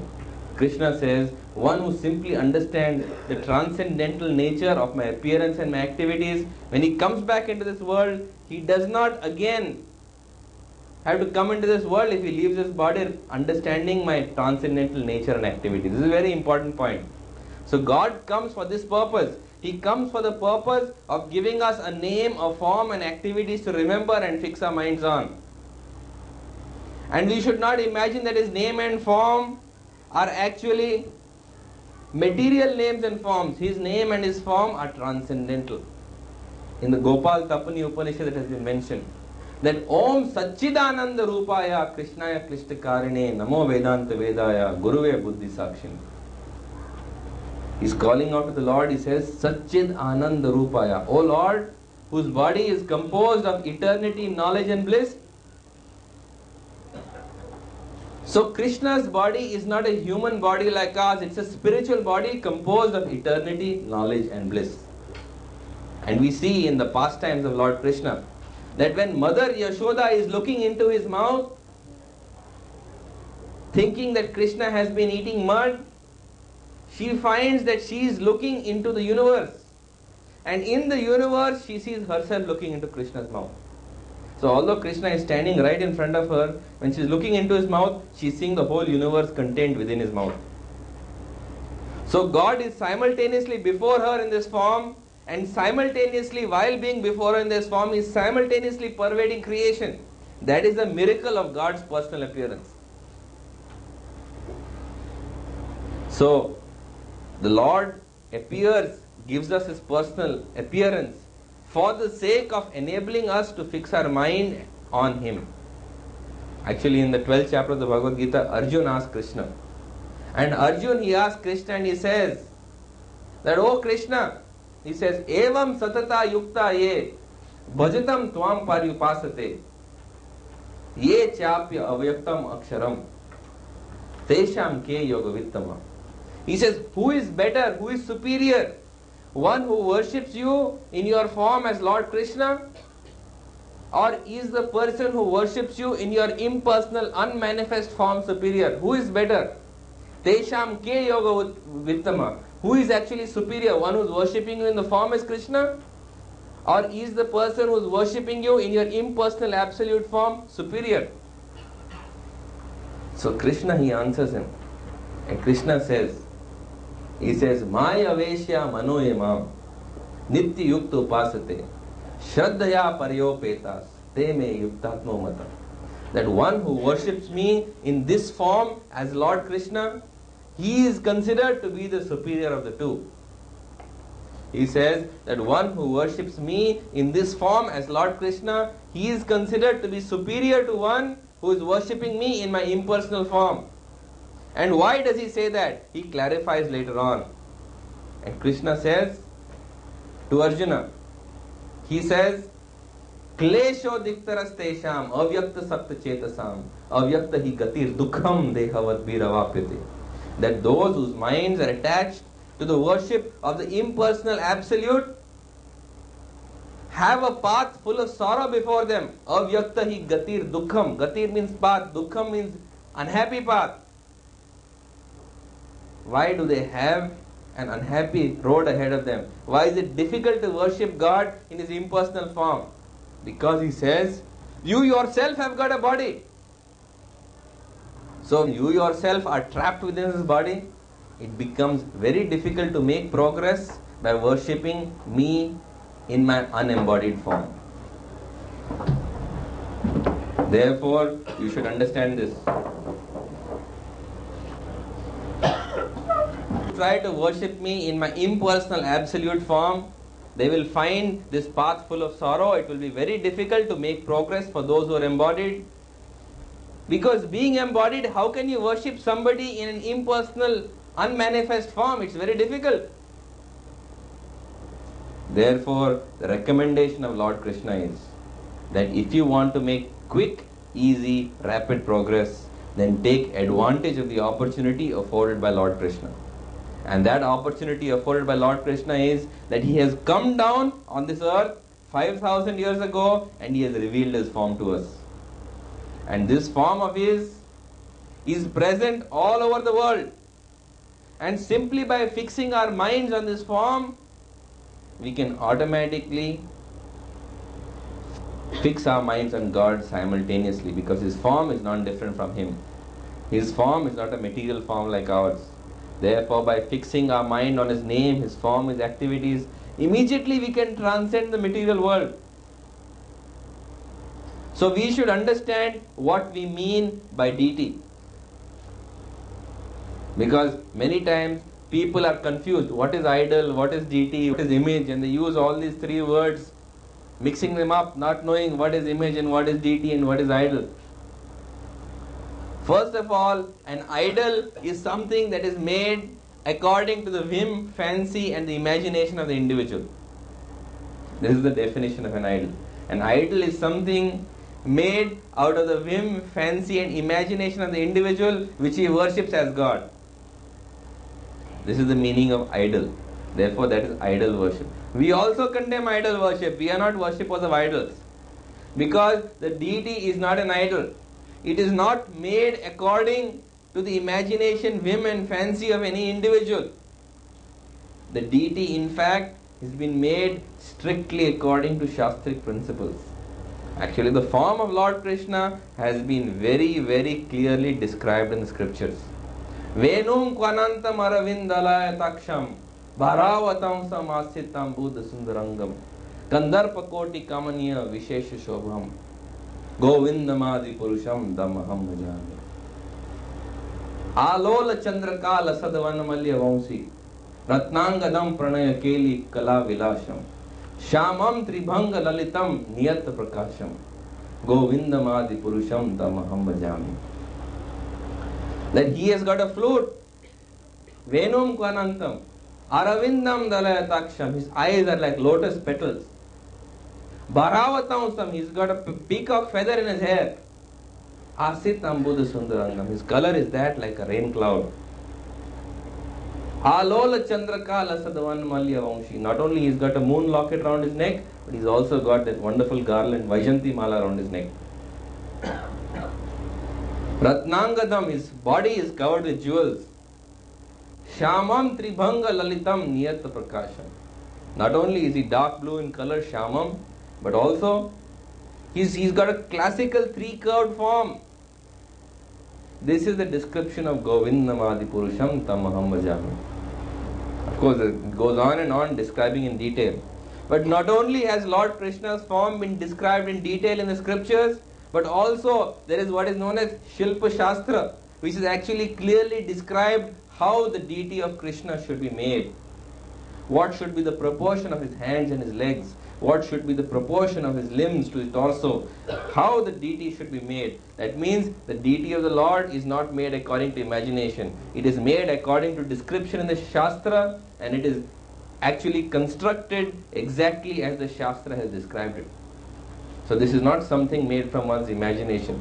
That is one of the differences between idol and deity.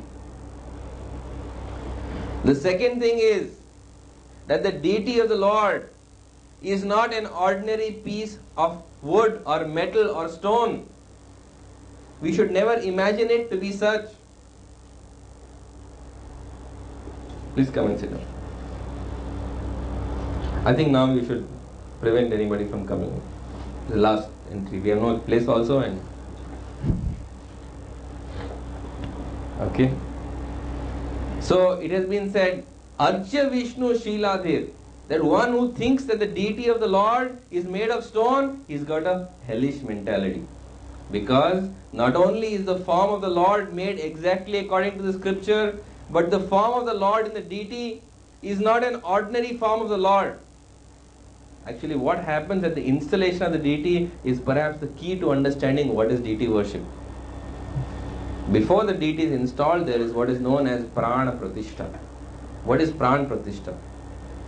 Usually, at the Prana Pratishtha, a saintly person who is in communion with God, he actually performs a sacrificial ceremony, where at this sacrificial ceremony, he prays to God, and in communion with Him, he requests Him to come and personally occupy this form of the Lord.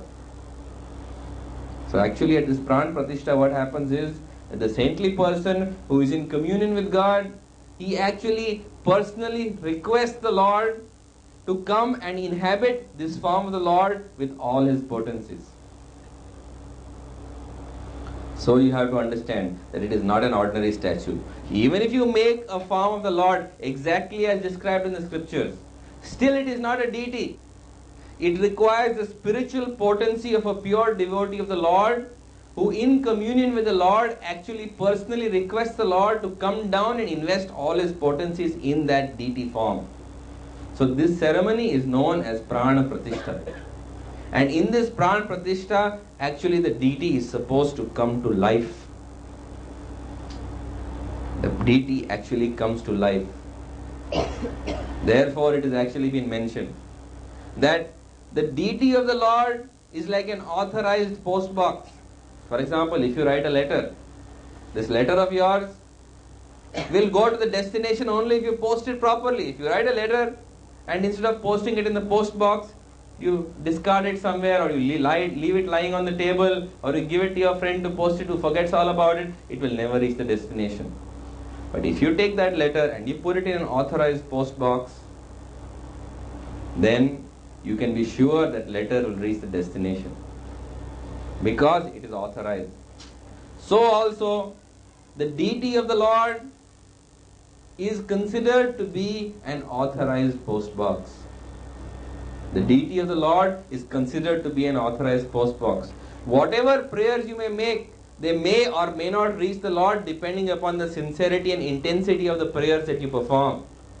But those prayers that you perform in front of the deity of the Lord, you can be sure that they will reach the Lord directly and immediately. Of course, nowadays we have courier service, which is faster than post. So, praying before the deity is like courier service. You pray before him, not even courier service, this is like fax. Direct communication with God. You don't have to wait, because God is standing directly before you, immediately and automatically he receives the message. And you can be sure that this message will be reciprocated in course of time. In fact, this requires faith. In fact, in the Bhagavad Gita, Krishna says, Ashradadhana Purusha, Dharmas Yasya Parantapa, Aprapya Mam Nivartante, Janma Mrityu Vartmani, Mrityu Sansara Vartmani. So Krishna says that one who has no faith, if he comes on this path, he falls away, and without attaining me, he comes again into the cycle of birth and death. So actually, God is immanent in all things. Actually, God is present in everything. He is present in everybody's hearts as Paramatma. He is present everywhere in his all-pervading energy as Brahman. And he is also present in his spiritual abode as Bhagwan. But he incarnates in the deity form to make himself available to you. This is known as Archa Vigraha. Archa Vigraha or Murti is also known as the deity incarnation of the Lord. So we have many incarnations, and one incarnation of the Lord is known as Archa Vigraha incarnation. That means the Lord has incarnated in this deity form. And because he is incarnated in this deity form, he becomes immediately available to you. Now, how he reciprocates to you is dependent entirely on what degree of intensity, love and faith you have for him. Krishna says in Bhagavad Gita, Ye yatha mam prapadyante tam tathaiva bhajami aham. To the extent to which you surrender to me, to that extent I reward you. This is the statement of Lord Krishna in the Bhagavad Gita. To the extent to which you have faith in me, to the extent to which you surrender to me, to that extent I will reward you. This is Krishna's own statement in the Bhagavad Gita. And if you have 5% faith that Krishna is present before you in the deity, which is an authorized form, Krishna will manifest to you 5%. If you are 50% convinced that Krishna is manifested in the Archa Vigraha before you, he will respond to you 50%. And if you have 100% faith that Krishna has manifested before you in the deity form, he will manifest 100%. This is a very, very important thing. Because the degree of faith with which you see God in the incarnation of the Murti is the degree to which he responds to you. In fact, there is a very famous story of the great Tamil saint, one of the first Alvars, Thirupan Alvar.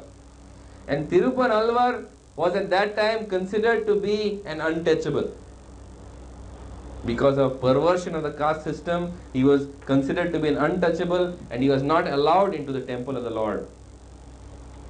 So not being allowed to come into the temple of the Lord or get a vision of the Archa Vigraha, Tirupan Alvar was not even crossing the river.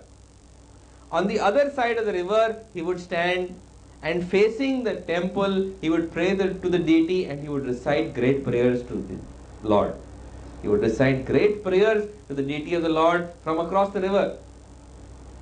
So one day when he was in fact doing this throughout his life. In the last years of his life, when he was more than 80 years old, Tirupan Alvar was standing there in the river, and he was reciting great prayers to the deity in the temple. And he was standing with his eyes closed. He was completely lost in thoughts of the deity, although he was not being able to see it even once. And with this intensity of worship, he was standing there and praying. He was in complete samadhi, in complete communion with the deity. At that time, the head priest from the temple came to have his bath. And when he came to have his bath, and he approached the river exactly at the place where he wanted to have a bath, Tirupan Alvar was standing there. So, seeing him as an untouchable, he wanted him to move aside so that he could have his bath and go to the temple to worship the deity. So he tried to call out to him to tell him to move. But since he did not move, he did not want to touch him. So he picked up a small pebble and he threw it at Tirupan Alvar. And that stone hit Tirupan Alvar in the center of the forehead. And Tirupan Alvar immediately came out of his trance. And getting up, he offered his respects and moved away to let the head priest have his bath. Head priest's name was Loka Sangraha Muni. So when the Loka Sangraha Muni went back to the Srirangam temple, you know what he saw? He saw that from the center of the forehead of the deity, some fluid was coming down. So he went there and he tried to clean it, because that was his duty as a priest. And he saw that was blood. And to his horror, when he cleaned that blood from the forehead of the deity, that blood would not stop flowing. It continuously kept on trickling down from the forehead. The deity was a stone deity. But although the deity was a stone deity, blood kept continuously trickling down from that point in the forehead. So Lok Sangraha Muni was horrified. He didn't know what to do. Should he keep it a secret or should he tell other people? So he informed the king. And the king came there with his retinue. And it was recommended that great Vedic sacrifice should be conducted in front of the deity. And by performing great Vedic sacrifice in front of the deity, this blood will stop flowing. So for 3 days they performed great Vedic sacrifice. And still the blood kept on flowing. And every night in the sleep of Loka Sangraha Muni, the deity would come with blood coming from his forehead. And he would tell him that you can only stop this blood from flowing if you seek out this devotee of mine, if you seek out Tirupan Alvar and you carry him on your shoulders, not on your back, on your shoulders. If you carry him on your shoulders and you enter the temple and you bring him not just to the temple compound or in the temple, but you bring him into the sanctum sanctorum, the innermost chamber of the temple. So Lok Sangraha Muni was horrified by this dream. Because an untouchable, even if he touched him, he thought or imagined, because of his perversion of the caste system. In fact, next week I will do caste system, so you will have a better understanding of what I am telling you. He said, if I touch him, I will lose my caste. And I am supposed to carry him on my shoulders. And such a person is not allowed into the temple compound. And I am supposed to carry him not only into the temple, but into the inner chamber of the temple, the sanctum sanctorum. So he didn't do anything the first day. Second day, third day, persistently the Lord appeared to him with blood coming from his forehead and told him, why aren't you doing it?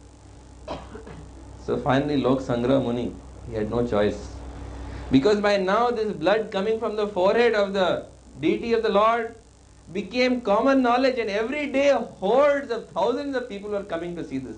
And nobody understood why blood was coming from the forehead of the Lord. And by thousands people were coming from all over the kingdom to see this. So he realized that he had no choice but to go ahead. So he went there, he sought out Tirupan Alvar, and finding him, he carried him on his shoulders. And carrying him on his shoulders, he walked into the temple and into the innermost chamber right before the Lord. And the miraculous event that took place is that as he carried Thirupan Alvar into the sanctum sanctorum. Thirupan Alvar recited one of the most beautiful poems glorifying God. In fact, it is the only poem that we have Thirupan Alvar, because for 80 years all the prayers and poetry that he was reciting about God was lost because nobody heard him. But this was recited in front of everybody. So this was actually noted down. It's one of the most beautiful praises of the Lord in prayer. And while he was reciting these prayers, as he concluded reciting these prayers, there was no more Thirupan Alvar. Suddenly, Loka Sangra Muni found that his shoulders were light and there was nobody on his shoulder, and the blood coming from the forehead of the deity had stopped. So, in front of everybody else, you might always believe that the deity is made of stone, or deity is made of marble, or deity is made of metal. But depending upon the intensity of the prayer, depending upon the intensity of the faith, Lord manifests himself. And depending upon what degree of intensity you have, so also the Lord reciprocates. To the extent that you have faith in me, to that extent I reveal myself. The same thing has taken place further in South India also, at the temple, Sri Krishna temple at Udupi. Some of you must have been there. So in this temple, there was a deity of Lord Krishna established, installed by Madhvacharya. And this deity of Lord Krishna, again, could only be seen by those who could enter the temple. And who was allowed to enter the temple? Again, those who were untouchable or lower caste were not allowed to enter the temple. So there was a great devotee by the name of Kanak Das, who was a shepherd by birth, low caste person. And he wanted to see the deity of the Lord. So the priest told him, if you want to see the deity of the Lord, there's a window, a small window at the back of the temple. And from the back of the temple, through this small window, you can peep in and you can see the back of the deity. So Kanak Das did exactly this. He came to the window and, singing the glories of the Lord, he peeped in through that little window to see the back of the deity. And what do you think happened? In front of everybody, the whole deity of Lord Krishna turned 180 degrees. It turned 180 degrees so that he could see the deity of the Lord. In fact, even today, if you go to Udupi temple, you can make out from the construction that actually the deity was facing one way and now the deity has turned the other, because the sanctum sanctorum has been so designed, and that window has been preserved, and that window is called Kanak Das's window. And exactly opposite window they have constructed a statue of Kanak Das facing the deity of the Lord. And the custom is that before you go to the temple, just like Kanak Das, you should look through that window and see the deity of the Lord and then enter. So actually, as I said, why is this difficult to believe? Why you feel that the deity of the Lord cannot move? If the Lord can move the whole earth, if he can move the whole solar system, if he can move the whole universe and whole galaxies, why should the Lord not move a single deity of himself if you have that much faith? In fact, even Jesus Christ is said to have told his disciples that if you had so much faith as a mustard seed, you could move this mountain. So faith can move a mountain. What to speak of turning a deity of the Lord, that the Lord does himself out of love and devotion for his devotee. So also, in the city of Kanchipuram, there is another famous story of this another Alvar, Tirumalasi Alvar. He was such a devotee of the Lord that he would not leave the deity of the Lord. He was constantly seated at the lotus feet of the Lord. And the king, hearing about his saintly attributes and characteristics, he was very keen that this devotee should be brought to his court to enlighten him. So you know what Tirumalasi Alvar said? He says, I never leave the feet of my Lord, the deity. So if he wants to see me, he has to come here, see the deity and me simultaneously. There is no way I am going to leave the lotus feet of this Lord. So immediately the king was upset that how can this person not come when I have commanded him, when I am the king of the land? So he ordered his soldiers to go there and with weapons drive Tirumalasi Alvar out of Kanchipuram. So soldiers all went there. And with their weapons, they began to drive Tirumalasi Alvar from the temple. So when Tirumalasi Alvar got up and started walking away, the miracle that happened there was that the deity of the Lord was reclining. He was reclining. But the deity of the Lord got up. And not only the deity of the Lord got up, but the deity of the Lord got up and started following Tirumalasi Alvar out of the kingdom. And this was not a feat that was seen by one person or imagined by somebody in the dream. This was something that was seen by the whole city. So you can imagine this tremendous scene that the devotee of the Lord is getting up and is being driven out by the soldiers, and the deity of the Lord who was lying down has got up and is following him out in full view of the whole city. So when this happened, the messengers rushed to the king and told him about it. And the king was horrified that the Lord personally had got up and was leaving his kingdom. So immediately he called off his soldiers. Once again he requested Tirumalasi Alvar to go back to the temple. And once again the deity followed him back and took back his original position. So this is actually the miracle of the Lord. The miracle of the Lord is that he invests the deity with as much potency as you have faith. And don't imagine that these are cooked up stories. These are situations which were socially uncomfortable for the people in the temple. There was every reason for the people in the temple to cover up this incident, because it showed their own foolishness. Because these events actually showed the foolishness of the priests of the temple, it was in their interest to cover up the incident. But even if they wanted to cover up the incident, which was socially embarrassing for them, they could not cover it up because it became common knowledge, and all the people living around there either witnessed it, saw it, and therefore spread the story around.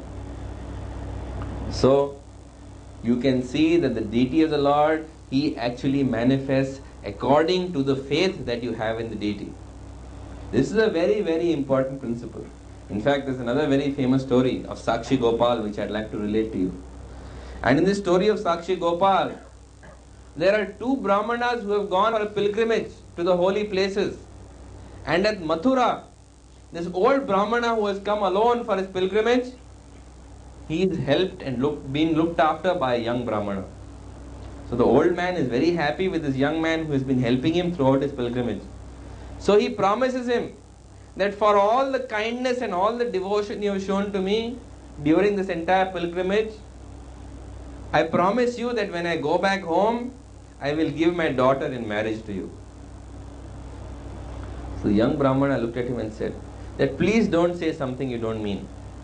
Because although we are both Brahmanas, you are very wealthy, you are born into an aristocratic family, you are very learned in the scripture. I am neither wealthy, neither I am born in an aristocratic family, neither am I learned in the scripture. Therefore, even if you want to give your daughter to me, the rest of your family will raise so many objections that you will not be able to do so. So please don't promise your daughter to me.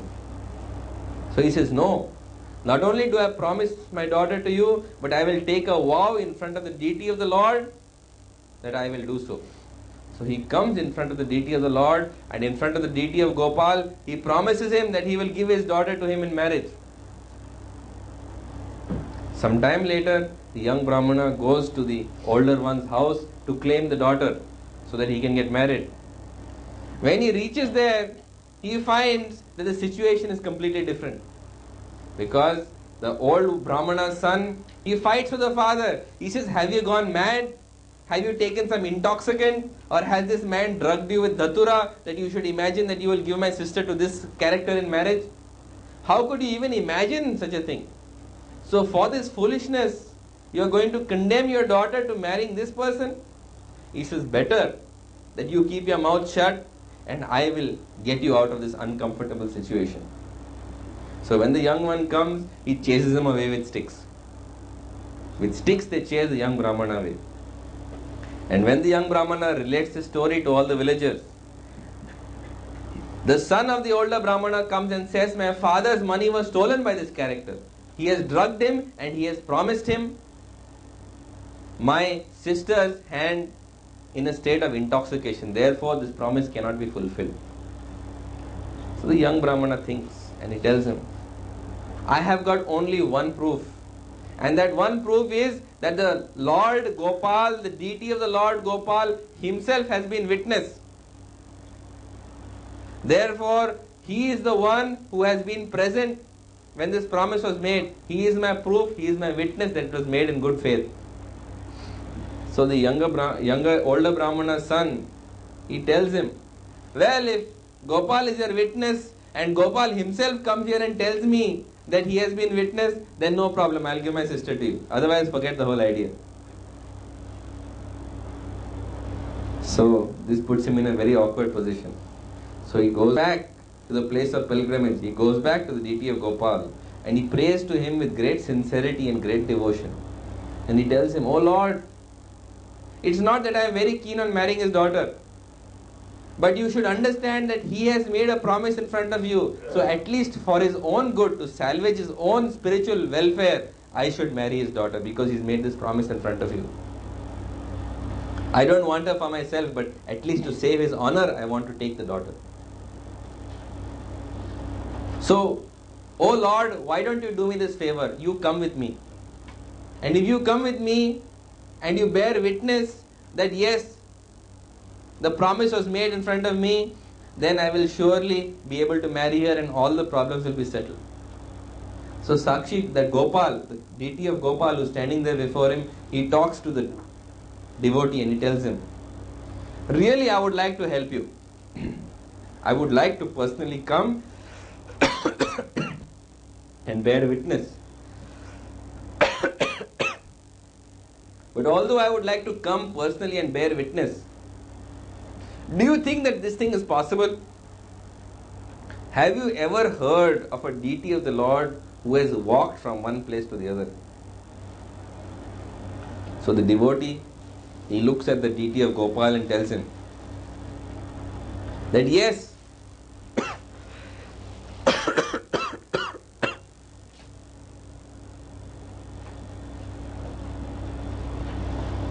he looks at the deity of Gopal and tells him, yes, it is true that no one has ever heard of a deity of the Lord actually walking. But then, you are not simply a stone statue, you are actually the son of Nanda Maharaj himself. You are the Lord himself. Because, have you ever heard of a stone statue speaking to anyone? If you can speak to me, then there is no reason that you cannot walk behind me. So you please walk with me and you bear witness. So finally Gopal agrees. And Gopal walks with this devotee all that distance right up to his village, and personally he bears witness for him, much to the surprise, astonishment and perhaps horror of the people who are trying to deny him this girl in marriage. And when this actually occurs, the deity is formally installed there and remains there as Sakshi Gopal. Of course, the temple of Sakshi Gopal has been moved from there now. But the temple is still standing, and those of you who have the opportunity to go and see this temple of Sakshi Gopal will be able to see the original Gopal who actually, for the love of his devotee, walked hundreds of miles just to bear witness. So these are actually actual living examples and living stories of the Lord who has personally manifested in the deity form. Because the people who worshipped him, they had that faith. Actually, that young devotee, as he said, he was not born in an aristocratic family, he was not wealthy, he was not learned in the scripture. But although he had none of these attributes, he had one actual plus point in his favor. He had faith in the deity of the Lord. And because he had this faith in the deity of the Lord actually manifested before him. In fact, in the Srimad Bhagavatam, also in the Bhakti Rasamrit Sindhu, it has been mentioned that worshipping the deity of the Lord is one of the most potent processes in devotional service. Also in the Bhakti Rasamrit Sindhu, it has been mentioned that if you are still attached to your friends, if you are still attached to society, if you are still attached to all the worldly things, then don't look at the form of the Lord who is standing by the bank of the river Jamuna. Because if you see the form of the Lord, automatically you lose your attraction for everything in the world. And the purport of this verse is just this. The purport of this verse is that if you actually begin service to the deity of the Lord, the process of deity worship will actually rid you of all the attractions of the world. And therefore, it is a method recommended for everybody, especially for those who are living in Grihastha life. Because if you are a brahmachari, or you are a vanaprasth, or you are a sannyasi, you are engaged in serving the Lord. You are engaged in serving the Lord full time. But the Grihastha, he goes to work. He works in his office, he works in his business, he works in his profession. Therefore, in Grihastha life, it is very easy to get entrapped in material nature. Therefore, it is recommended that for one who is in Grihastha life, the deity of the Lord is a very potent means to prevent one from being attached to the material world. So in fact, it is recommended that everyone who is serious about spiritual life should accept a spiritual master. And this spiritual master should personally conduct a pran pratishtha for his disciple. That is, he should take the deity of the Lord and praying to God, he should request the Lord to actually personally inhabit this deity of the Lord, so that his disciple, by worshipping this deity, will make spiritual advancement. And this deity of the Lord should be actually worshipped in the house exactly as if he is God himself. He should become the center of the household. Whatever you earn should be first offered to him. Whatever good things are brought into the house should be first offered to him. And he should be treated like any other living person in the house. He should be awakened in the morning. He should be bathed. He should be cleaned. He should be dressed. He should be worshipped. And arti should be offered to him. And your life should gradually begin to center around him. Not only that, it has been recommended that this worship of the deity should be performed by yourself. It should not be performed by a paid person. Like you should not hire a brahmana to worship the deity of the Lord. Because you should ask your spiritual master to install the deity of the Lord, and you should worship the deity of the Lord yourself. And by beginning to serve him and engaging in service of him, by cleaning him, wiping him, bathing him, feeding him, putting him to rest, waking him up, you will establish a very intimate relationship with him. And in fact, throughout the day, you will remember the Lord whom you have served in the morning, whom you are serving in the evening, and whom your wife will be serving through the day. And in this way, your mind will become fixed on God. So, in fact, the worship of the deity is one of the most potent processes in devotional service, and it is recommended especially for all grihasthas. Either you sit down or you go out. One of the two. Go ahead. But don't make a mockery out of it. Don't make a mockery out of the deity of the Lord. I have seen so many people who actually keep the deity of the Lord at home and then make a mockery out of it. हाँ, हमारे घर पे ठाकुर जी हैं. But they have actually made a mockery out of it. I remember I went to one gentleman's house. So he was showing me what a beautiful house he had. And he was showing me, this is my bedroom, this is my first son's bedroom, this is my second son's bedroom, this is where my grandchildren sleep, this is our kitchen, this is a drawing room, this is a recreation room, this is the living room. So I said, but I came to your house to see Thakurji, where is he? He said, here he is, and he pulled him out of a drawer. So such a big house, and so much place for everybody, but God, he has put him in a tiny little drawer. So this is the place that people give to God in their lives. Very small place for God. Big place for everybody. But this is not the way to look after the deity of the house. The deity of the Lord forms the central position in the house. Everything in the house actually revolves around him. The house belongs to him, and every moment in the house you are made aware of the fact that the deity is master of the house. This is a very important principle, that it should not be made into a mockery. You should understand that that deity is the lord of the house. You are his servant. You are not the master of the house. You are simply the servant of the Lord who is there in the form of the deity. And actually, people take so much trouble over their children. Arey, my son, he's not had his breakfast and he's running to school. No, come back, son. They'll follow him to the bus stop and they'll start pushing food into his mouth before he gets onto the school bus. But the deity of the Lord, oh, I forgot to make the morning offering. No problem, I'll make it in the afternoon. So this is actually an idea that, oh, they have installed the deity of the Lord, but they have no faith. They think, oh, this is just another statue. So if this is another statue, then what's the need? I missed the morning offering. Theek hai, no problem. Dekha jayega.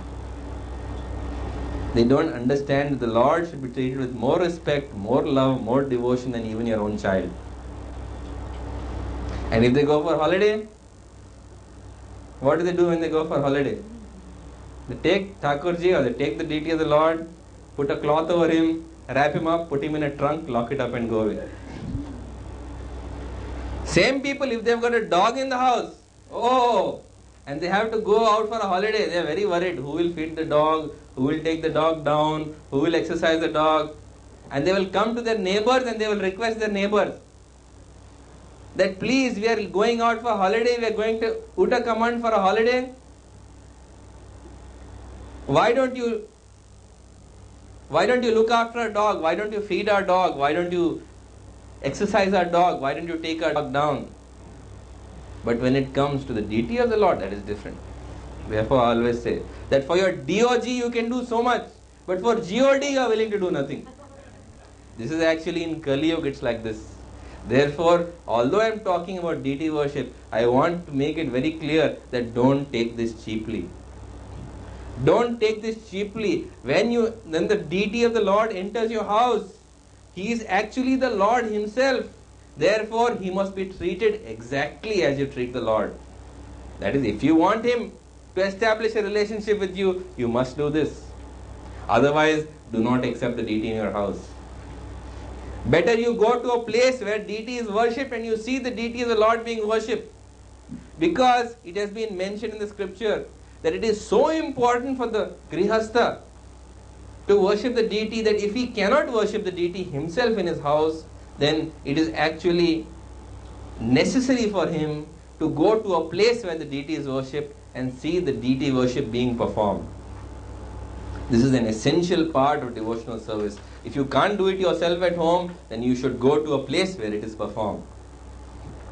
And it is mentioned that if you find it impossible to go to a place where it is performed, then it is said in the scripture that you should perform this worship of the deity in your mind. If you can't perform it physically in the home, if you can't even go to the temple and see it being performed, or to somebody else's house and see it being performed, then better you do it in your mind, but don't give up worship of the deity. Because how else will you remember the form of the Lord? How else will you establish a relationship with the Lord if you do not serve him? In fact, in the Bhagavata Purana, there is a very famous story of a Brahmana in Pratishthanapur. And this Brahmana in Pratishthanapur, he was a very poor Brahmana. He lived under a tree. He had no money whatsoever. And he lived in a place that was so far from every temple that there was no possibility of him going to even see the worship of the Lord in the deity form. So somebody told him, that doesn't matter, you worship the Lord in your mind. So this Brahmana thought that, well, certainly this is a very good idea, because if I try to do it physically, I am restricted, but if I worship the Lord in my mind, there is no limit to the opulence of my worship. So, every day in the mind, he would offer deity worship to his deity. What would he do? He would begin by waking him up. Then